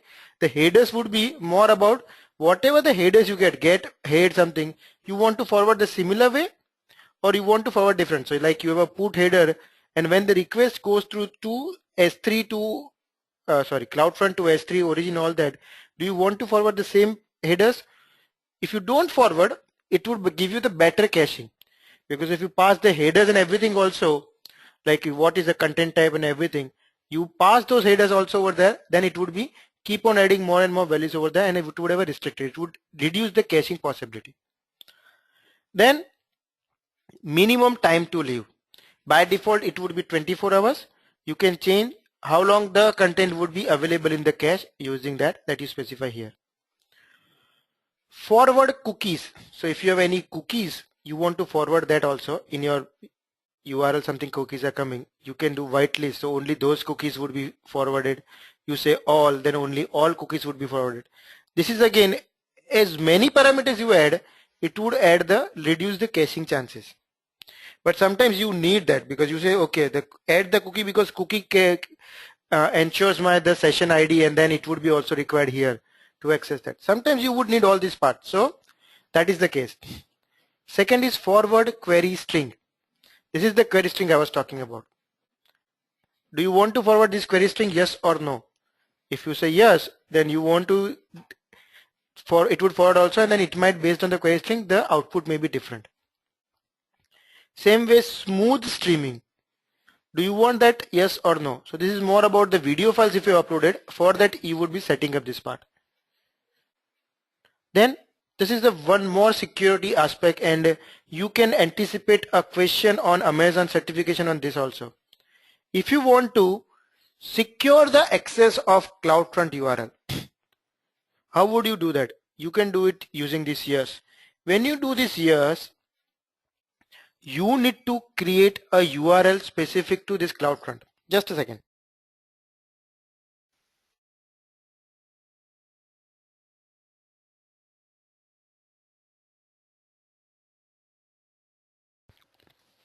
In that case, there are keys available for the CloudFront, like access key, secret access key. CloudFront is also having its own keys in Amazon, your console or your account.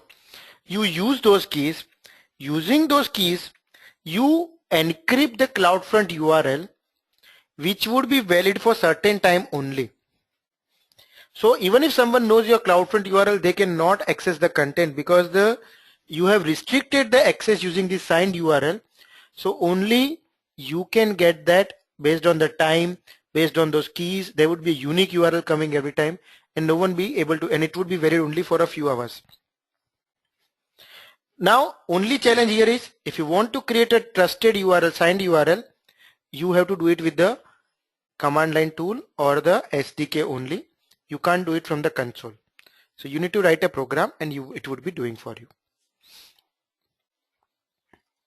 But this is a very important. If you want to restrict the URL, you can do that. So you see, CloudFront to require user to access your content using a signed URL. So user must sign the URL to access your content. Additional configuration required. And for that, see the private content distribution through the CloudFront. This is more like a private you are making of them. Now, there is one more thing for the pricing also. See, now you believe most of the clients are in US only. So you select that only price class US and Europe. In that case, even if someone is requesting from India or Singapore, it would store on the edge location of US and Europe only. This would be cheaper, but yeah, it would have a little latency more. You can use US, Europe and Asia, or you can use all edge location, which would give you the best performance. The price would be different for each edge location. Now instead of CloudFront's own URL, you want to use your own URL, something like www.edureka.co. Something like that, you can specify here. Once you specify, then you need to configure that using Route 53. But that's also possible. Now, whenever someone requests your CloudFront URL, what should be the default root object, index.html something, you can configure that. If you want to enable the logging, who requested my CloudFront from which IP, you can enable that here, which would be stored in Amazon S3, and you make it enable. Now I start the create distribution. So it will take a few minutes, but I created one distribution, so I'll go there. This is my distribution which I created. This is the URL of CloudFront. Now this content, sorry, I can't copy correctly.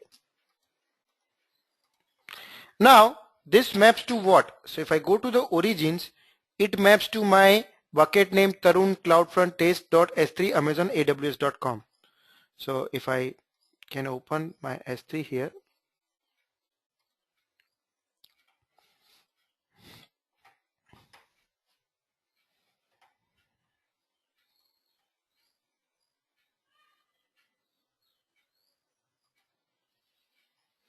this is my bucket Tarun CloudFront test. right? So this is the URL. Now I can access the object using this. The object has to be publicly available, so it's publicly.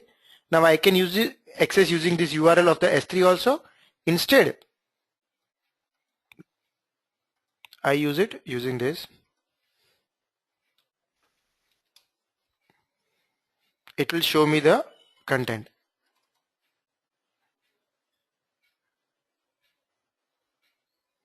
So instead of going to this, and this would be now stored in some content near to Chennai or somewhere, wherever, whichever is nearest to me, it would be storing there. So next time if you are within same region, like you are in Bangalore or Hyderabad, you request this, it would be faster delivery for you, because it is getting from that edge location only. It would not go till the end.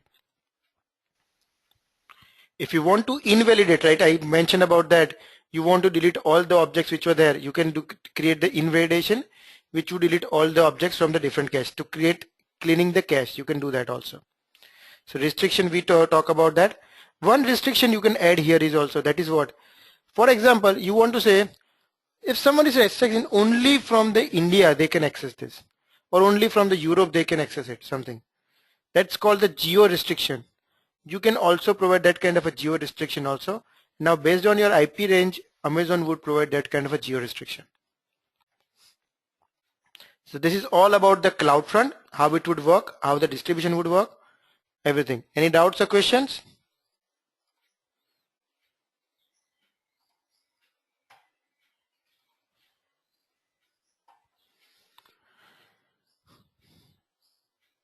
Are we clear? Now someone says I want to improve the streaming of my video file, or I have a huge number of image files stored in S3.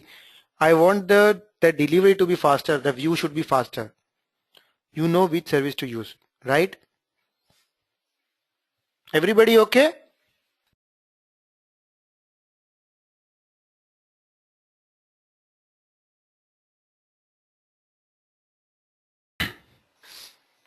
Yes or no? Okay. Now next service is Amazon import and export.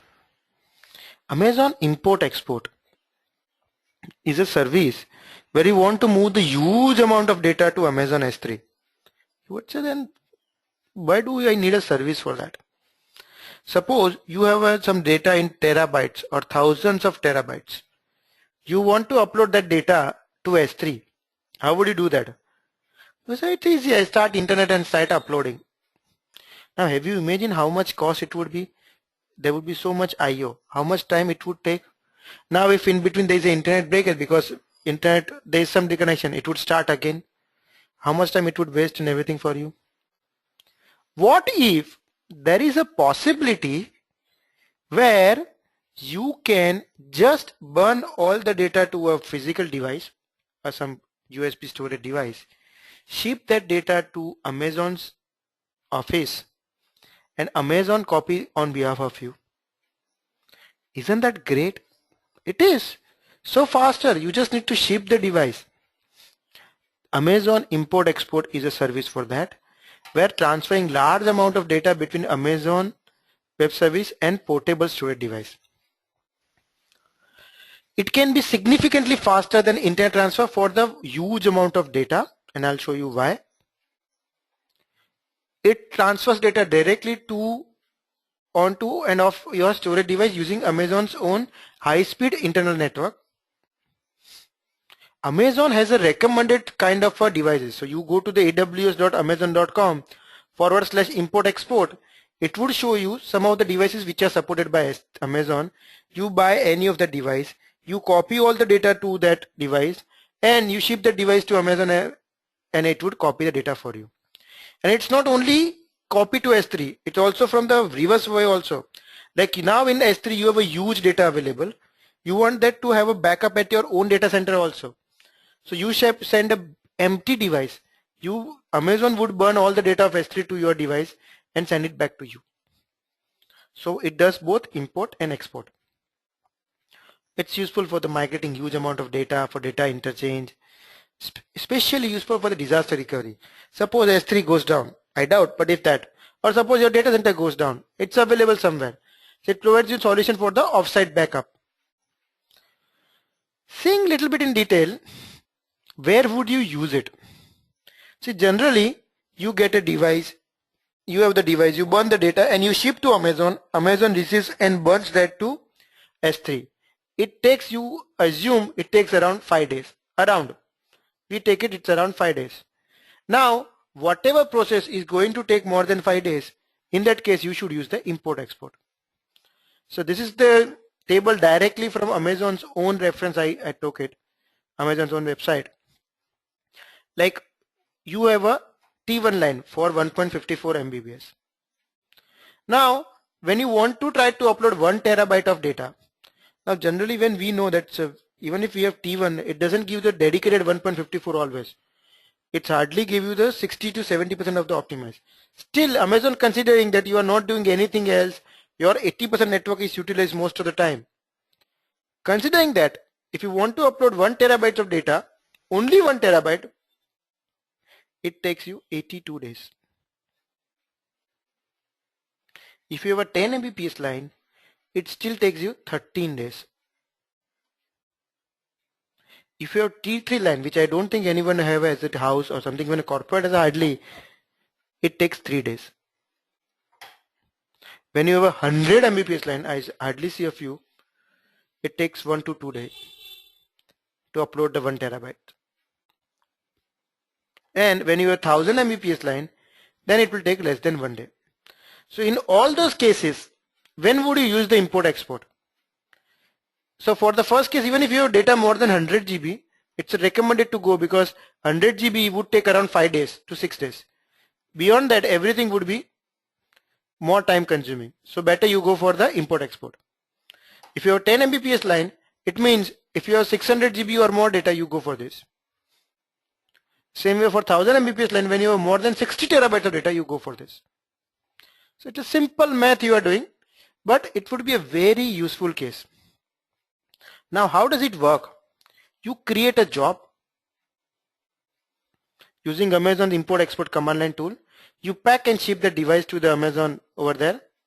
That device would come to the Amazon. Amazon would transfer all the data from your device to the S3, and Amazon would return you back the device. Now Amazon would charge you for the return device. The courier cost, it would charge you, but it would send you back the device. So when sending and creating, how does it work? It supports a YAML format file. So it's all command line tool. You just go and run the command line tool where you specify your access key IDs, you specify the bucket where it needs to copy and everything. Then it would make a YAML format file which would have all the data available, and you copy that YAML file in your that device on also along with the data. Using that YAML file, it would either copy the data. If you want the data from S3 to your device, you just send the blank device with only this YAML file and it would work for you. So it's a very easy, just understand the purpose. When you have a huge amount of data available, you use Amazon import export to move the data to S3 or download data from S3. Any question?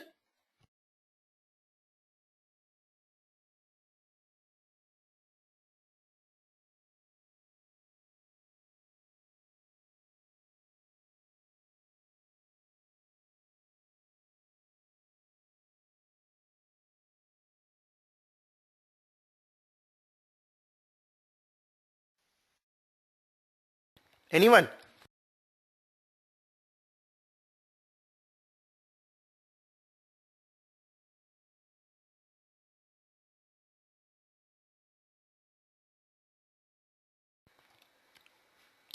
I hope people have not run away.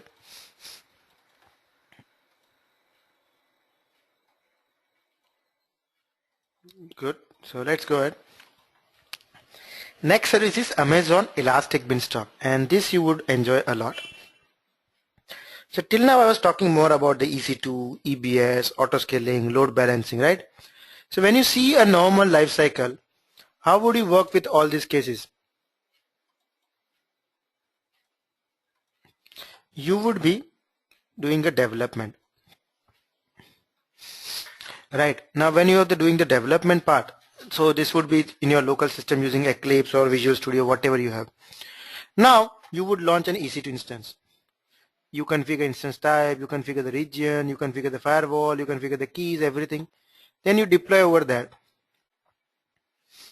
Now once you're deployed, you create an AMI for the backup.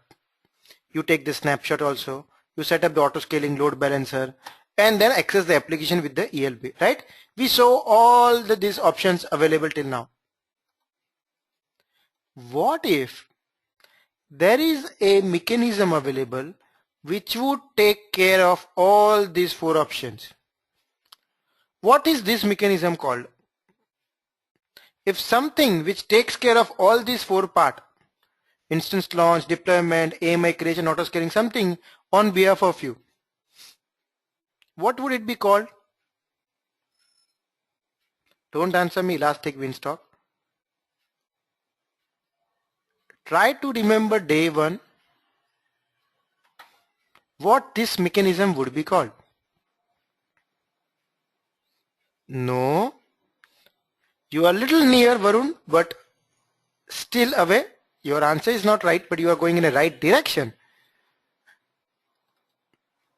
So for all those, I hint you what Varun said. It's a IWS, and I said no, but he was in the right direction.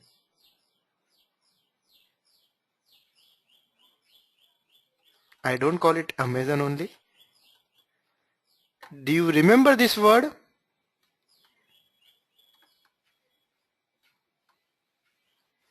What is this for?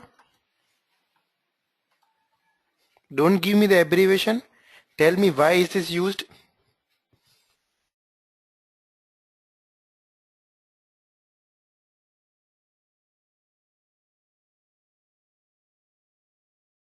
As I said, don't give me the abbreviation. Tell me why it is used or what it does offer.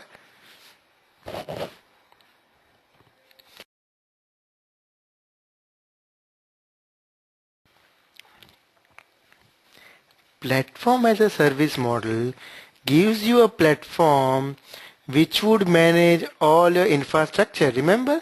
So provision and infrastructure on behalf of you, take care of the backup part. A platform is offered to you, right? It's not only ready environment to deploy, that's the right thing, but in addition it would take care of your backup, scaling, all that part it would take care of. A ready platform for you. Amazon Elastic Beanstalk is a official pass from Amazon. Why I use the word official? Because I feel some of them might fall into pass, but still Amazon has officially accepted Elastic Beanstalk as the only official pass. So it's a pass offering from Amazon, which will take care of all those 4 things on behalf of you. It would be, if you think kind of a direct in competition with the Google App Engine, you can think of a Heroku also. Those are the competitors where Amazon provides a ready to use the pass. Now why would you love this? Because again, I'm being a little harsh, but you all did not practice for day 1 to 4, right? You did not practice for 1 to 4. Nobody practiced for the except a few. Practice for the ELB, auto scaling and all that. Okay.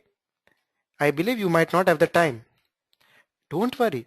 Just go and start Elastic Beanstalk. It would configure auto scaling for you. It would configure the Elastic Load Balancer for you. It would launch an instance for you. It would do everything for you. So all the summary of first 4 would be here. So that's why I said you might love this. But yeah, it's a path to use. Easy and quick deployment of applications. Automatically handles the deployment details. Highly reliable, scalable. It supports the multiple development stacks because it supports Java, PHP, .NET, Ruby, Node.js, Docker. It supports many of the programming languages over there. You can work with the Eclipse, Visual Studio and directly deploy over there. You just deploy your var file. It would be easy to use, ready to use for that. It will handle the provisioning of your load balancer, auto scaling, everything. And in a few minutes, application would be ready to use. So before I go there, let me just start the Elastic Beanstalk just for our reference purpose. So what would happen that when I go there, it takes around 5-7 minutes to create. So I'll just go there. In deployment management, I go to the Elastic Beanstalk.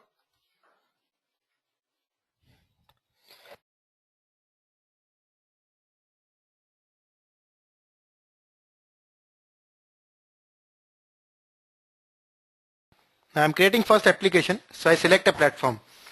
Do I work PHP, Node.js, Tomcat, Glassfish, Python, Go, Docker? I'll go with the Tomcat. I'll say launch now. It will be creating an application for me. I'll say create my first application. It started creating automatically, where it would do create everything on behalf of me automatically.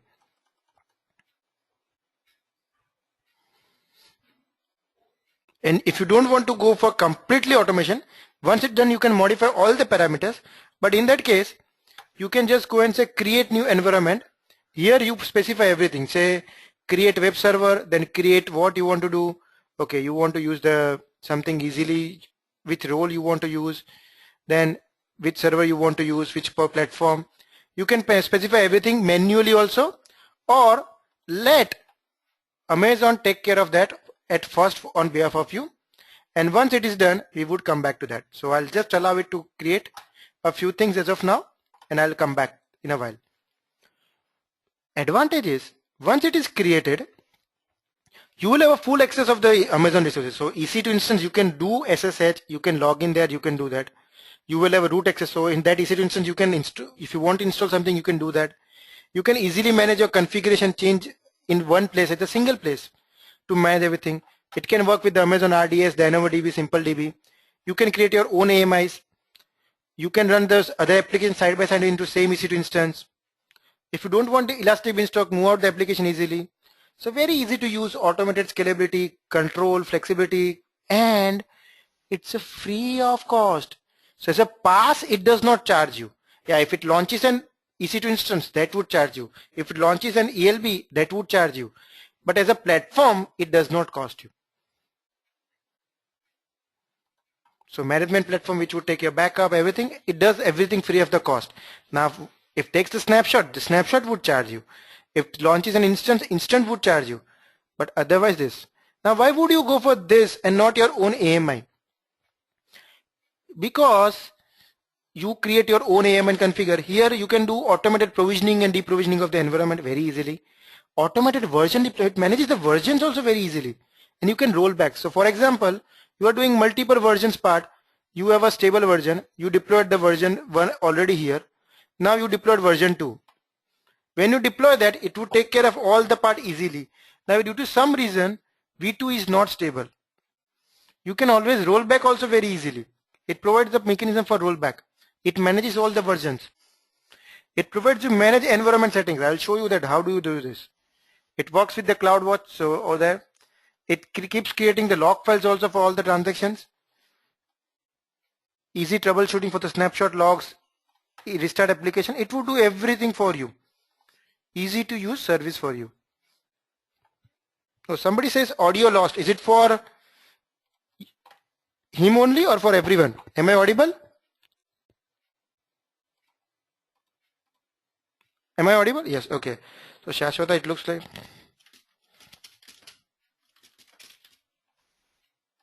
Okay, it might be it's his and only. So anyway, so it would take care of all this part. So now how does it work? There is something.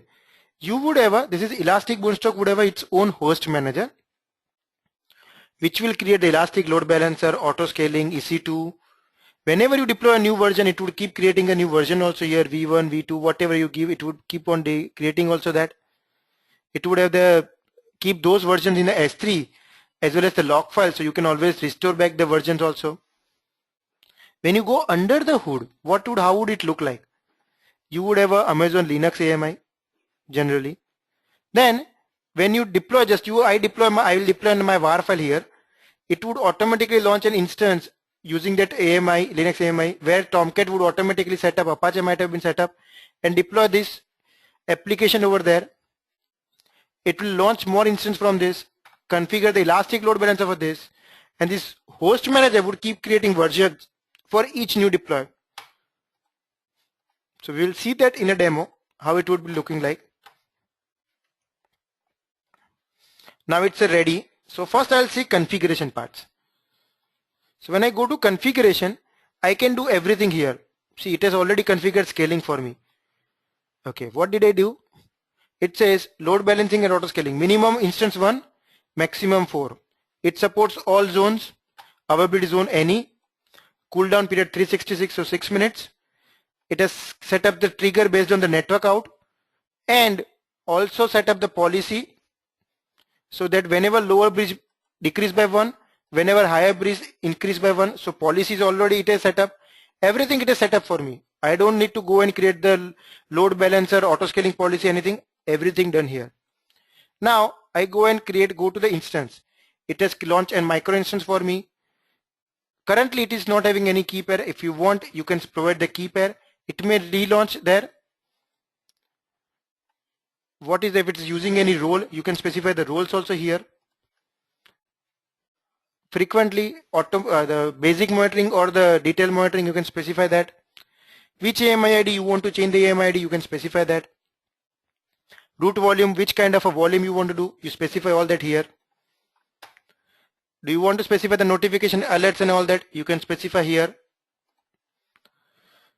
Okay, now OS level configuration, like for Apache or the Java Tomcat, it requires some heap size, initial, all that, you can specify that here. What about the updates and rollbacks? It will be, you will be able to modify. This is the load balance at the bottom. So I go and modify. It supports HTTP. It would be doing the health check on port 80. If it's using SSL connections, does it use the session, sticky session I want to configure. This is my health check I am configuring. They have configured 30 seconds health check with the 5 seconds over there. This is how it's configured. Everything ready for me. I don't need to go and do anything. See, I just click one button, everything it is set up for me. I go to the logs. It will generate logs files also. I'll first go to the dashboard part and I'll want to deploy my application. So I say upload and deploy. I'll say choose file.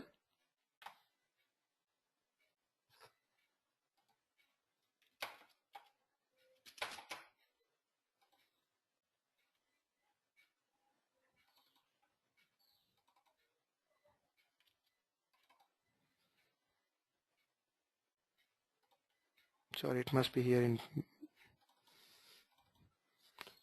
I will select the examples.var file, which is a default var file available with the Tomcat. I just select that. Okay, and I just say deploy.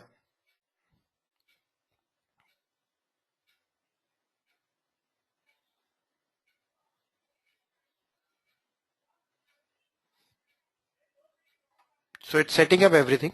Environment update is doing.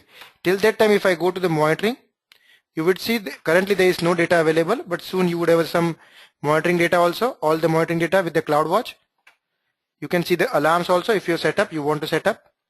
If any events, whatever the events happen, like it has launched the auto scaling, it has created the environment, it has created the CloudWatch alarm, it is now environment update and setting up that. Everything it would show here. You want to assign any tags, you can do that. I'll come back to the dashboard. I'm sure in 2 minutes I would have the, or minute something, I would have the environment ready. Now I can do this all using Amazon Management Console or SDKs, APIs, or from the Visual Studio Eclipse directly plugins are available. I'll be able to do that.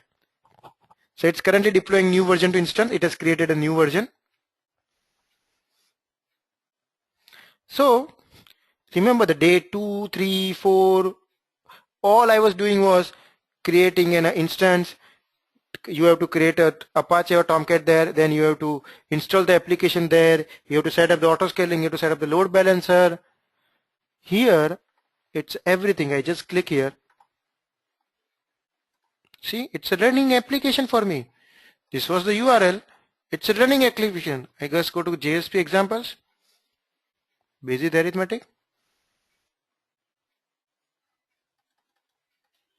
ready to use. What did I do here? Just 2 buttons. First is launch stack, second is upload var file. It has set up the auto scaling, it has set up the load balancer, set up the key pair, everything, set up the application, everything done for me. This is the power of PaaS. You can do everything, it will manage for me. You would say then I would go always for this, right? Why would I go this? Now, you all might have seen the Formula 1 races, right? Now for Formula 1 races, Do you think those cars would have a gear cars or automated cars? What do they drive normally? Those racing cars, are they geared cars or the automated cars? They all would be geared, right?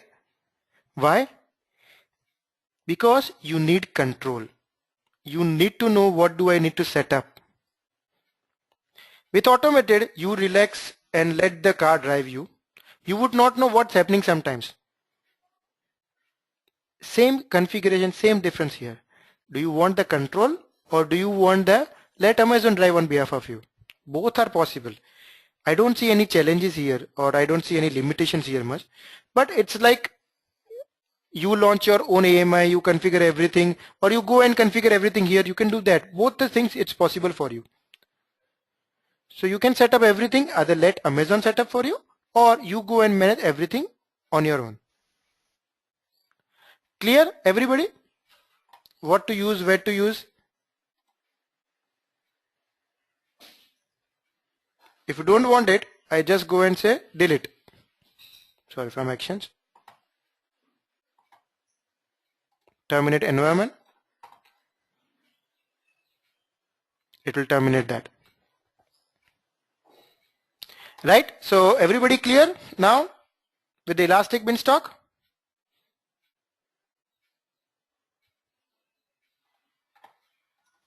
So easy to use. Now can you at least try Elastic Beanstalk? This would clear quite a few of your concepts, right? Load balancer, everything included, part of that package. Can I say yes? Get yes next week when we meet.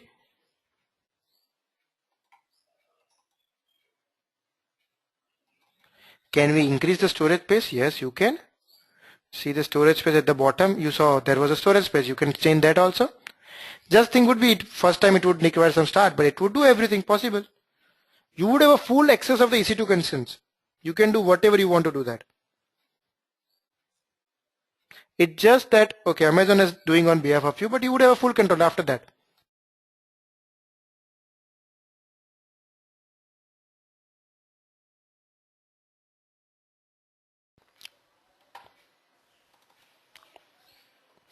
Is it in the free tier? Remember I said it's a free of the cost. Elastic Beanstalk does not charge you. But yeah, if it launches an instance, it would charge you. If it creates a snapshot, it charges you. Now if it creates a snapshot or launches an instance, generally it launches micro by default. And you are part of the free usage tier, it would work for you. Right? Clear?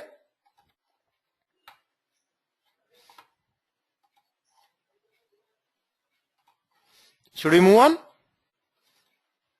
I don't want to stuff you with so many things, but at least so many services. So that's why. Now, outcome of this, when I want the automated or when I want a pass, I close my eyes and go to the Elastic Beanstalk.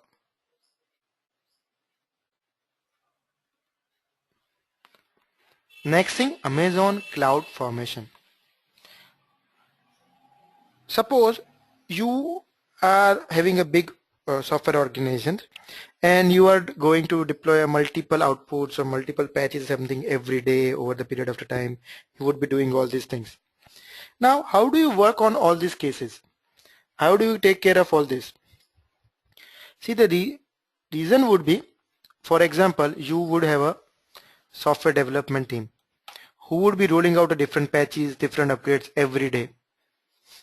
Now that has to be go through the certain kind of a testing. So that testing would require lots of testing environment, right? You would say, okay, that's okay, but this testing environment cannot keep on all the time. So what happens that you upload the code and you put in some common storage system. It can be your Git, it can be on Amazon S3, somewhere you put that code. Now you inform testing team that I have uploaded the code, run the testing. So testing team said, oh, I need to run an environment. So testing team would go and create an instance. It would download the code.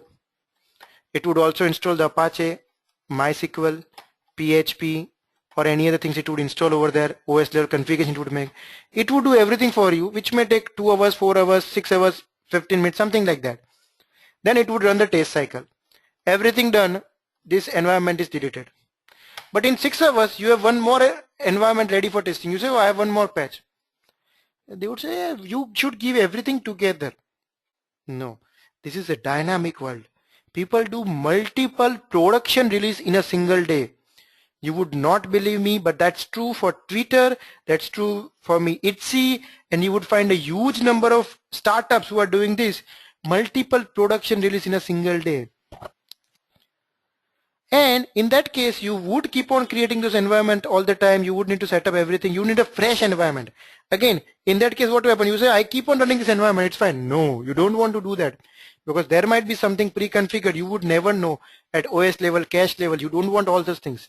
You want the fresh environment every time you deploy. Now, this may be a tedious job. Every time you create an environment, every time you download something, every time you do this. What if there is a script available or there is some template available which would do this automated for you? In means you create a template where you mention that when this template gets executed, get the code from S3, download the MySQL, download the Apache, download the PHP, create this permission, configure this OS level settings, install this file in the Apache, set up this volume level permissions, fine tune certain parameters, and then it's ready to test. There are 8 to 10 steps every time, right? What if there is a template available for all this? And remember, this is not only Amazon resource level steps. Amazon step is only launching an instance. Apart from that, there would be multiple like configuring OS level things like installing softwares, configuring softwares. There are so many steps involved as part of that. Amazon CloudFormation helps you in that case. It comes with a handy template. It provides a template-based approach where you can create and work with that.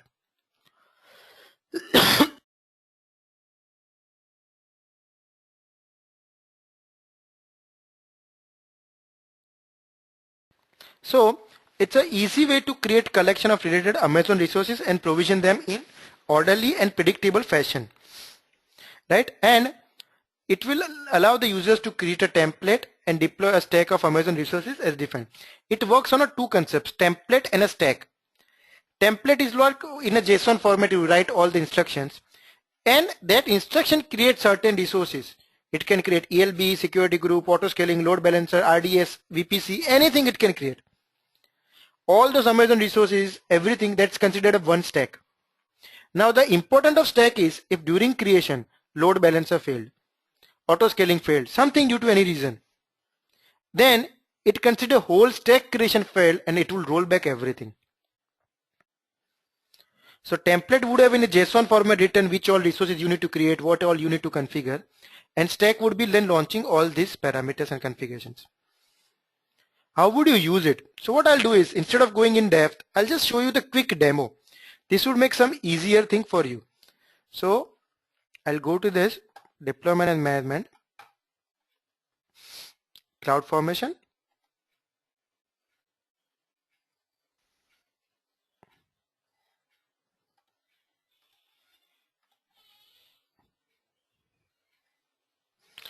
Right, now I'll just go and say create stack. First step. To create a step, it needs a template. So I need some.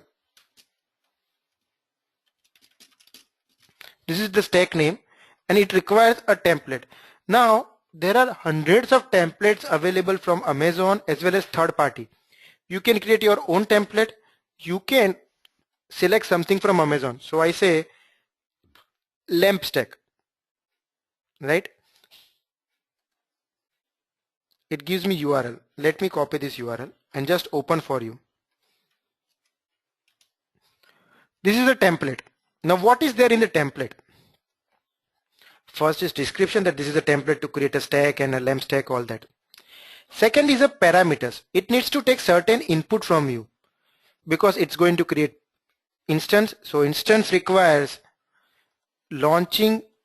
Oh, a question. What is a lamp? Sorry, I forgot. LAMP means Linux, Apache, MySQL, PHP. That's the popularly known stack, a combination word where you would have operating system as a Linux, database as a MySQL, web server as a Apache, and it would be running a PHP in that. That's a very popular stack, LAMP. So how do you set up that LAMP stack? Now you are going to launch an EC2 instance, right? So this EC2 instance would need a key pair. Which key pair you want, you can configure that as a parameter. So it would ask the user as an input. It would need some database name. Which database name you want to use? Do you want to give some database name? Okay, it would take that also. Does it need the database username? Yes. It needs the database password. It would take that also as an input from the user. All this, so database root password. So this is the database password, and then the database root level password, what you want to set up there. This is the root level password, and just for the accessing the MySQL database access. Now, which instance type are you going to use? So t1.micro, t2.micro, you specify the instance type. Based on that, it would map instance type with the AMI. So that would be AMI mapping here. Then you all need something more like, okay, launch an EC2. This is the resources where it would say first launch an EC2 instance. For this instance, you want to perform certain things. What? Install MySQL, install MySQL server, install HTTP bins, HTTPD. How would it install? This is the how you say packages and yum. So it would, this init script would automatically install Apache, MySQL, PHP, everything part of that. Then you also need to create a sample file there called index.php. So you go to that files and say create a file. It would create a file for you also there. This is the file IO you want to set up. Then something you want to set up for the database level also. What is the database username, password, whatever you take an input, you set up everything there. Then you want to configure some more scenarios. So root name, password, you go below. Now you want to select the web server security group, the EC2 security group. You can set up here port 80, port 22, allow those ports, and it would give you output. There would be some more templates also available if I can show you easily.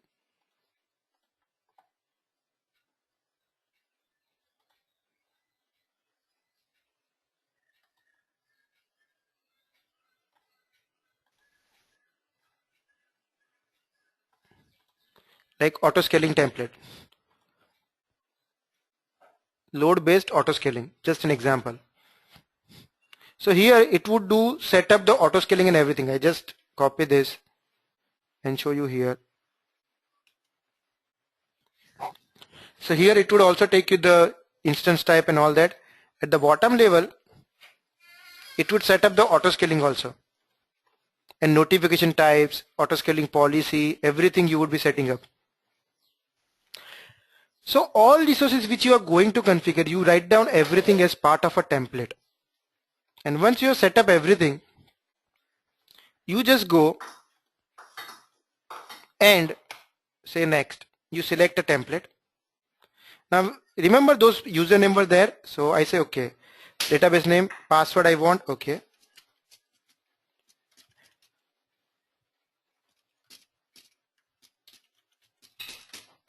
Which is the instance type I want? I want t1.micro.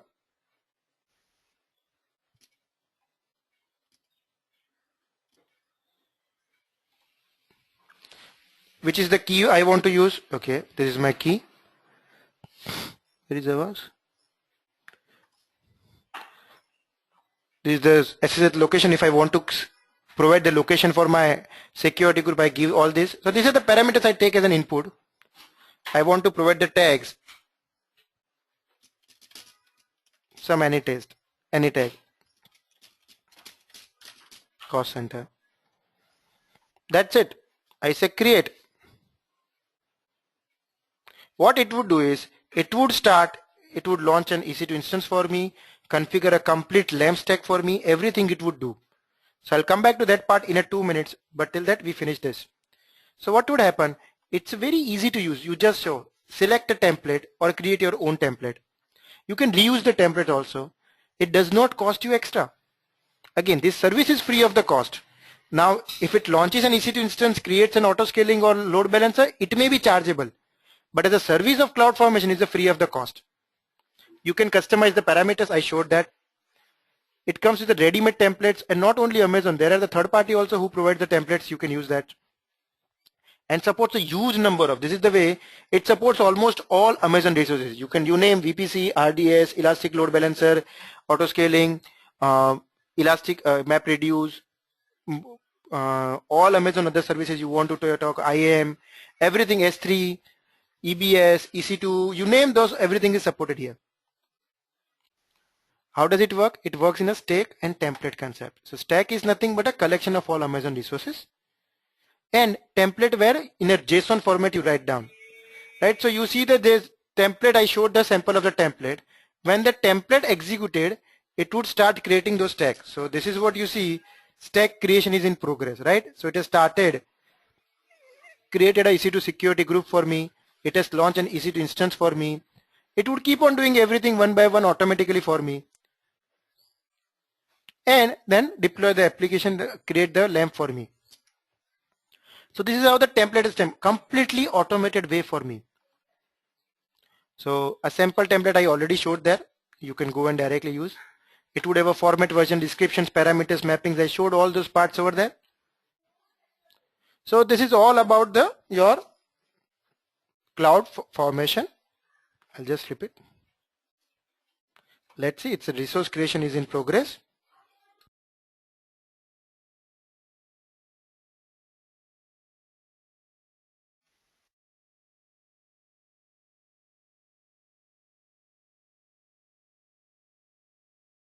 Now, I'll just waiting for this to complete. If by the time I just show you quickly in the EC2 level,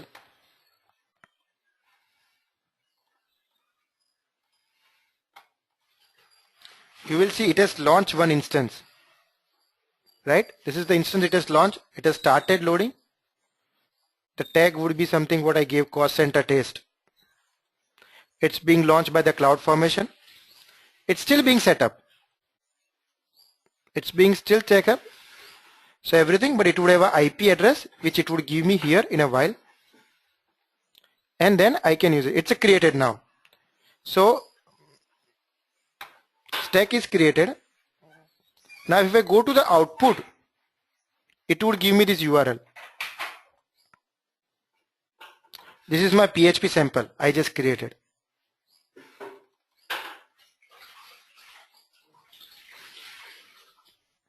Right, everybody? How it works? So easy to create just a template and everything. So when you want to do a multiple times creation of a certain stacks or certain Amazon resources for dev test kind of a scenario, you know which service to use.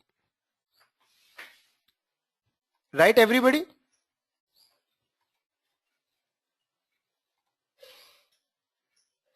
When I delete this, it would start terminating the instance also for me. In a while it will start terminating that. True, cloud formation made easier. It's easy to use. So you understand that, then it would be very, so it has started terminating the instance also for me now because I deleted the stack. Now, next service. I know, I'm still continuing. AWS OpsWorks. A question for all. What is this? Have you heard this word before?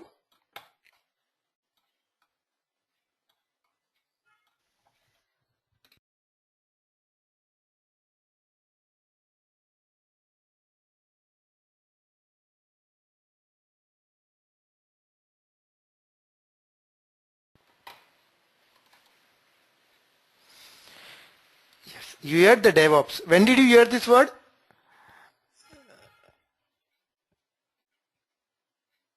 On day one, when I was talking about the cloud computing, I said this is also a good career for you to start up, right?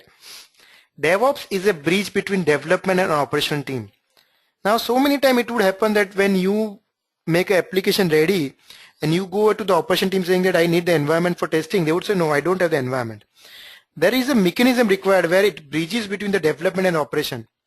How would it help? The cloud would come handy, but it is not only for the cloud. DevOps is nothing but an automated mechanism where it would automate your environment provisioning, setting up the environment, setting up your application, everything automated way it would do.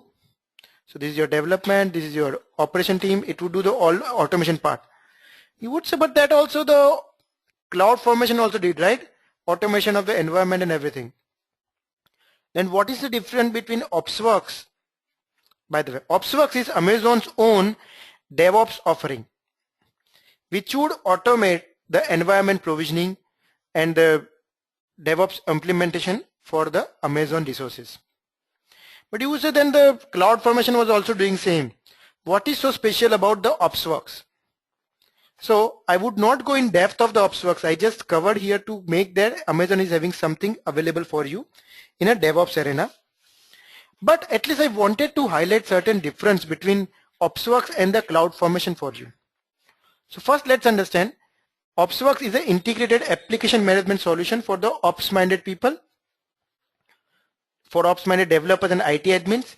It just does the model, control and automatic application of nearly any scale and complexity. So works with the management console, SDK, CLI, API, everything. Simplifies the deployment of any scale and complexity, enables you comploy. So it's a DevOps implementation. Now, when I try to compare, first compare OpsWorks with the AMI Elastic Beanstalk over there.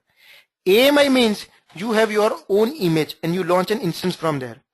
So you select your own AMI, you set up everything on your own, you set up the application there, you set up the server there, you deploy the code, everything you would be doing there. When you go to the Elastic Beanstalk, these all steps are being taken care by the Beanstalk. You just need to worry about the code, right? When you go to the OpsWorks, it makes a layers.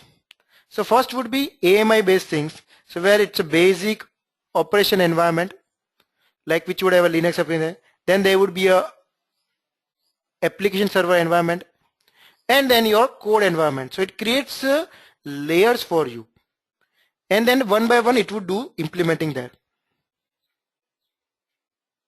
So OpsWorks provides you that layered environment in a methodical way to achieve the DevOps environment. It works with the Chef. Do you know Chef? Anyone?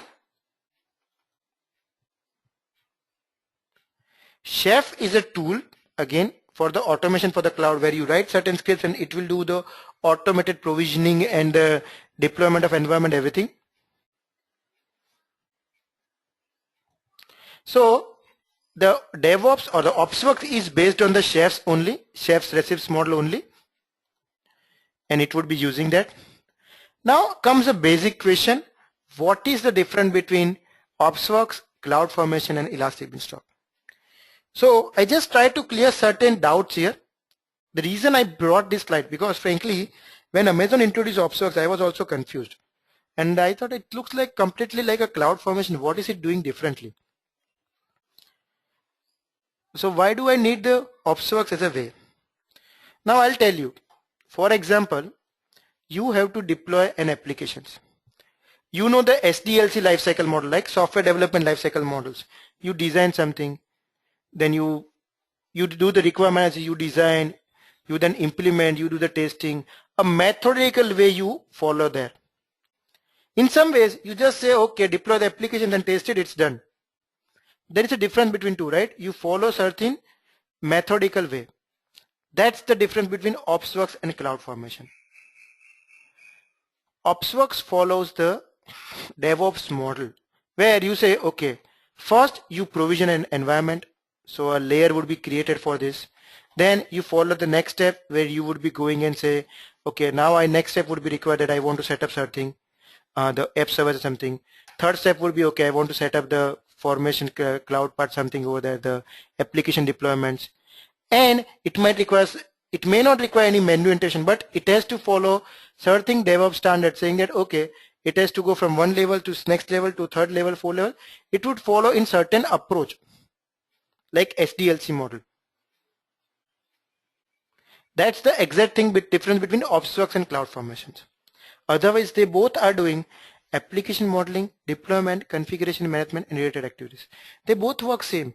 Even CloudFormation is one level ahead, because CloudFormation currently supports most of the Amazon resources like VPC and EBS and RDS and auto scaling and the mobile base and IAM and everything. While OpsWorks has the limitations. It does not support all Amazon services as of now. It supports EC2, EBS, RDS, VPC, auto scaling, very limited, not everything. But OpsWorks follows the higher level of service that focus on the highly productive and reliable DevOps experience. So it's for the operation level where it's a application management model. So you provide, okay, this is my only one, the step is done, then go for next step. Second step is done, go for so a completely management tool kind of a scenario you would have. Here CloudFormation, you just write down in a scripting language. You just write down a code, it gets executed. You don't worry whether it follows certain standard, does not follow. You don't worry whether you created a security group first or you created a auto scaling first. No, it would be doing everything for you. Here it follows a certain standard. That is the biggest difference. So it gives you direction. When you want to move to the DevOps way, this is the way you go for using the OpsWorks.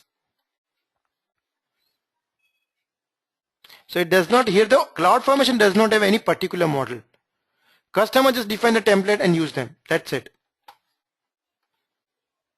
Now, Elastic Beanstalk, when you compare, it's a complete separate experience. It's only for the web application, which supports Java, PHP, Ruby, Python. It is optimized for the most common web application and web service patterns. While OpsWorks supports all the, OpsWorks can work for the Hadoop, batch processing. It can work for the web application, it can work for anything. It's a modeling framework. Here it's only for the Elastic Beanstalk is only for the web application. Elastic Beanstalk is meant for the automation things. You just deploy, you forget. Here OpsWorks is for a manage things. You manage in a certain ways. So that's the difference between OpsWorks, CloudFormation and Elastic Beanstalk. And which one you would use when? So when you want to make just web application and you don't want to worry about the auto scaling, how do you configure everything? You just want automation, go for Elastic Beanstalk. You want a powerful end-to-end platform for the DevOps and all that, you go for the OpsWorks. You just want to make a building block saying that, okay, I just need a test environment ready, just go and execute here. I don't worry for any DevOps and all that. That's the all theory. I don't want that. Go for CloudFormation. And you say, no, I don't want to drive a gearless car. I want a geared car. I want all the control in my hand. Go for Amazon EC2. Now, I don't want to see, I know I'm stuffing a lot of things here, so I don't want to confuse a lot. So I showed the CloudFormation. I showed the Elastic Beanstalk. We have shown the EC2. Just remember, when you want to implement the DevOps modeling for the automation part, you use the OpsWorks. That's the only output you can take from this. Right? When you want to follow certain model language, you would follow the OpsWorks. Clear, everyone?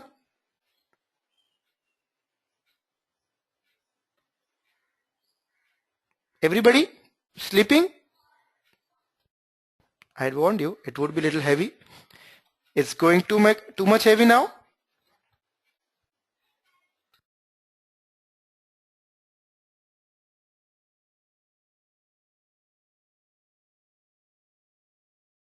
Great. So good to know it's not too heavy. So a good news for all of you.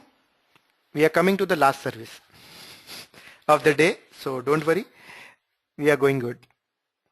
Amazon Simple Email Service. When you want to send a huge number of transaction emails, or when you want to send a huge number of mails to your customers and some of the marketing and all that purpose, like Facebook or Candy Crush, that's the flavor of the season, right? Whenever someone says, hey, please accept my Candy Crush invite, people may send you mail. For Facebook, they would say, hey, somebody like your photo, they would send an email. Somebody tagged you on photo, somebody commented on your photo. You would get email for each and everything. Now imagine how many thousands and millions of mails it would be sending, right?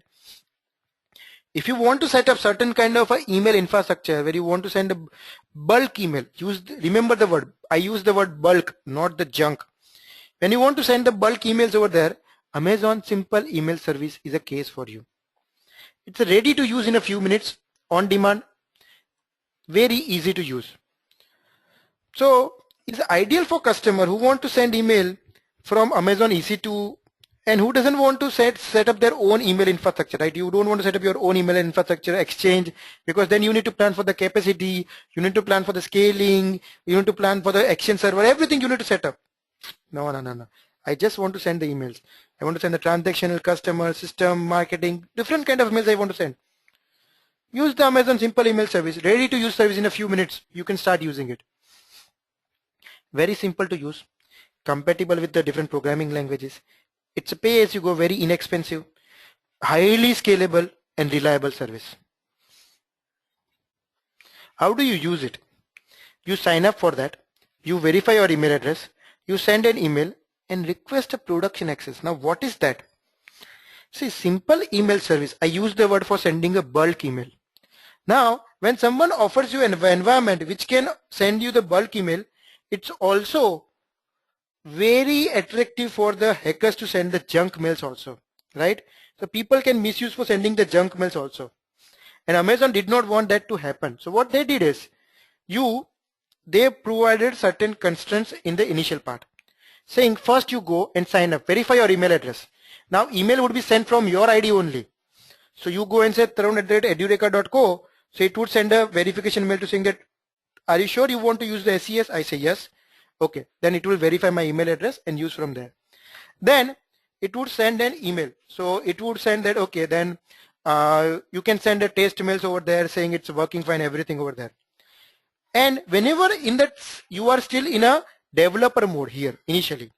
So in the developer mode, if Tarun wants to send a mail to the John, Tarun wants to send a mail to Om, first email would be sent to John saying, Tarun wants to send you a mail. Are you okay to receive mails from him? It would send a mail to Om saying, Tarun is sending you mail. Are you okay? Once Om says yes, then only I'll be able to send a mail. This is because you are still in a developer mode and you want to set up an environment that, okay, it's a trusted and you are testing it right way. Once everything is set up, you say it's a working, then you can go to Amazon and say, I need a production environment. I need a production access. Amazon would give you immediately production access, but they would limit your production access for a while. So initially from day one, you say, I want to send a 1 million mail in a day. Amazon say, no boss, hold on. Start from 1,000, some number. Start sending your mails. We would monitor your mails. We would get the feedback of your mails, and then we would increase your limit. You say, feedback? What do you mean by the feedback? Say, when somebody sends a mail, the mail can bounce due to multiple reasons. Either someone's mail quota is over, so it bounces. Somebody has given you wrong email ID and it bounces. Or even someone complains, don't send me junk mails, I don't like you. That's the feedback mechanism. Amazon would see those things. Amazon would receive the feedback. And when it found that your higher number of mails are either marked as a junk or there is a huge number of complaints coming up for you, that means you are doing something wrong and it would block your production access. If you are doing well, Amazon would increase your limit also. You can request and they can keep on increase the limit also. So that's how the Amazon simple email service works. Now till now, whatever I was talking about, did you ever notice I was talking about only one thing? Send an email, send an email, send an email. Did I ever say receive an email? No. Because SES is not a replacement to Exchange server. Remember I said you would be sending email from the ID at tarun@edureka.co. Amazon would not provide you Exchange server, something like your own email address. No. This is just for the sending email only. So it would be sending email from your ID only, but email infrastructure would be Amazon's. So it's not replacement to Exchange server, but it's just for sending marketing bulk mails. That's the easy example of this.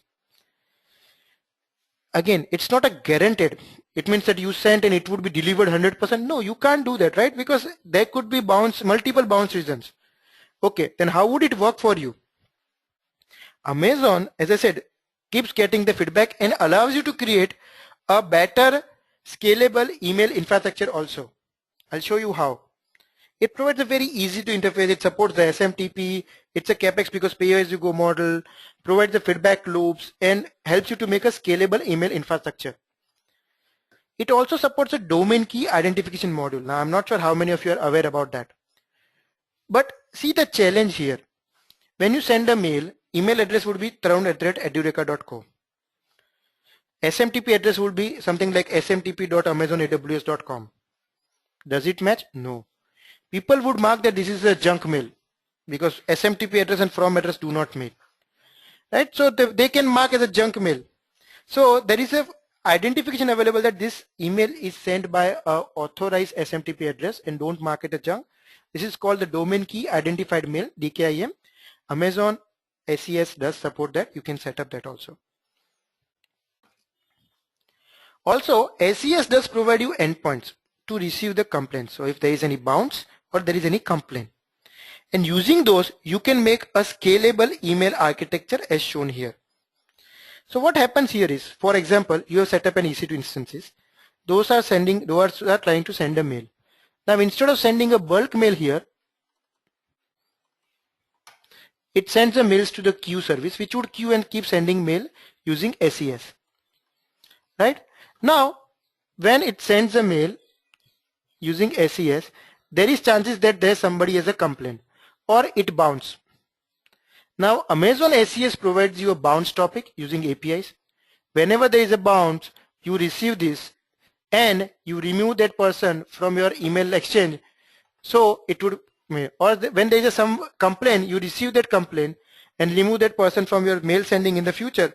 This way it would stop you and it would not reduce your feedback or the weightage of your mail. Right? So Piyush says, I am confused with the usage of SES. Why can I create a distributed list and use my own email or from Outlook? You can do that. But have you ever thought when you want to send 1 million mails in a day, would your Outlook or Action server be capable of doing that? Are they able to do the support 1 million emails in a day? You would need an infrastructure which can support 1 million emails sending over there. Right? You need to configure everything. If your email infrastructure is such capable, don't worry. You can use that directly. But if your email infrastructure is not capable of this, then don't use, go to the SES. Right? So SES is for the sending mail where you don't have the huge infrastructure available and you want to go for CapEx model to send that. Use the SES. So it's a cost-effective delivery, and as I said, due to cost-effective, it's attractive for spammers to sending junk mails. So that's why Amazon keeps evaluating you. It keeps feedback. How many bounce are there? How many complaints are there? How many? So based on that, it decides the quality of email. And as long as your quality of email is good, percentage is high, Amazon would provide more and more quota, and you can keep on sending more and more mails also. Initially, you can start up to 50 address in the production in 2cc BCC field, which can be up to 110 MB size. You can attach also in HTML format. You can send. You can do everything. So that's a possible, and gradually you can also increase the limit, or you can ask Amazon for increased limit. Amazon would give you some limit at the first end, but if you are doing bad, Amazon would block you. So you have to be careful here. So that brings an end of a mammoth session. Before I go ahead and ask anything, do you remember how many services did we learn today? And can you name all those services? Okay, till that time I have a question. When I send a mail from simple email service, I see that in Gmail inbox, send via Amazon SES memo is written. Can we hide that? Yes, there are sure, see in the Gmail inbox, you can always say from name to address, only in the header part it would come, but you want to change everything, it's a possible. You can configure those part saying that what you want to show, who would be from name, who would be doing. Only in that part where it says that, okay, this is from the simple email in a header, it would be there because it's from the SMTP. Otherwise, everything you can configure there.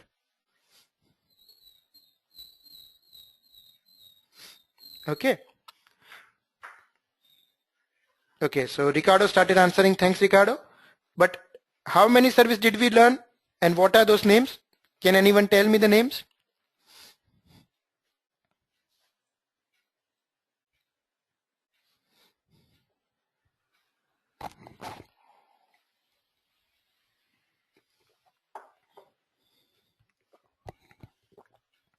Ricardo remembered 4. What about others?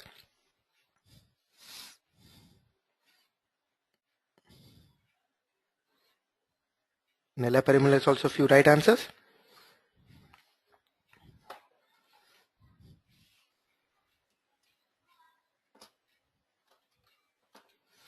We learn this many 8 service today.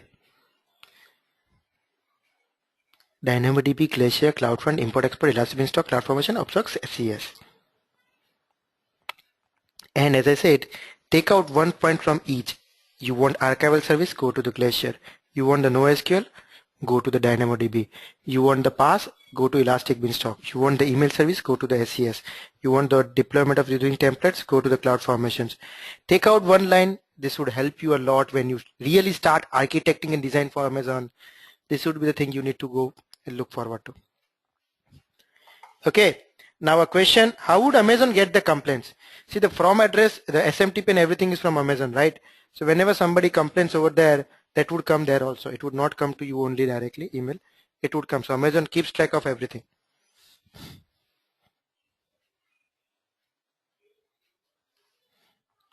Any other questions?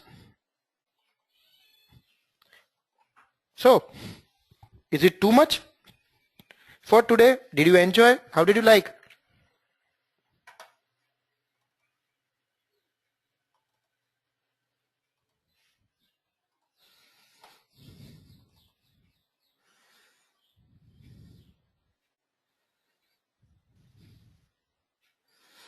So Nelapuram, I'm sorry, I'm not sure. Oh yeah, he says that in LMS presentation is only view, I cannot download. Yes, as of now, Edureka does not support the download, so that's not possible. So thanks, Ricardo. Ricardo says that's okay. I could narrow down to what I need, and that's what I wanted. At least understand the key point, and that's what the important. And Piyush also agreed. Yeah, great. Good to know that you can at least do that part, and that's the only thing I wanted.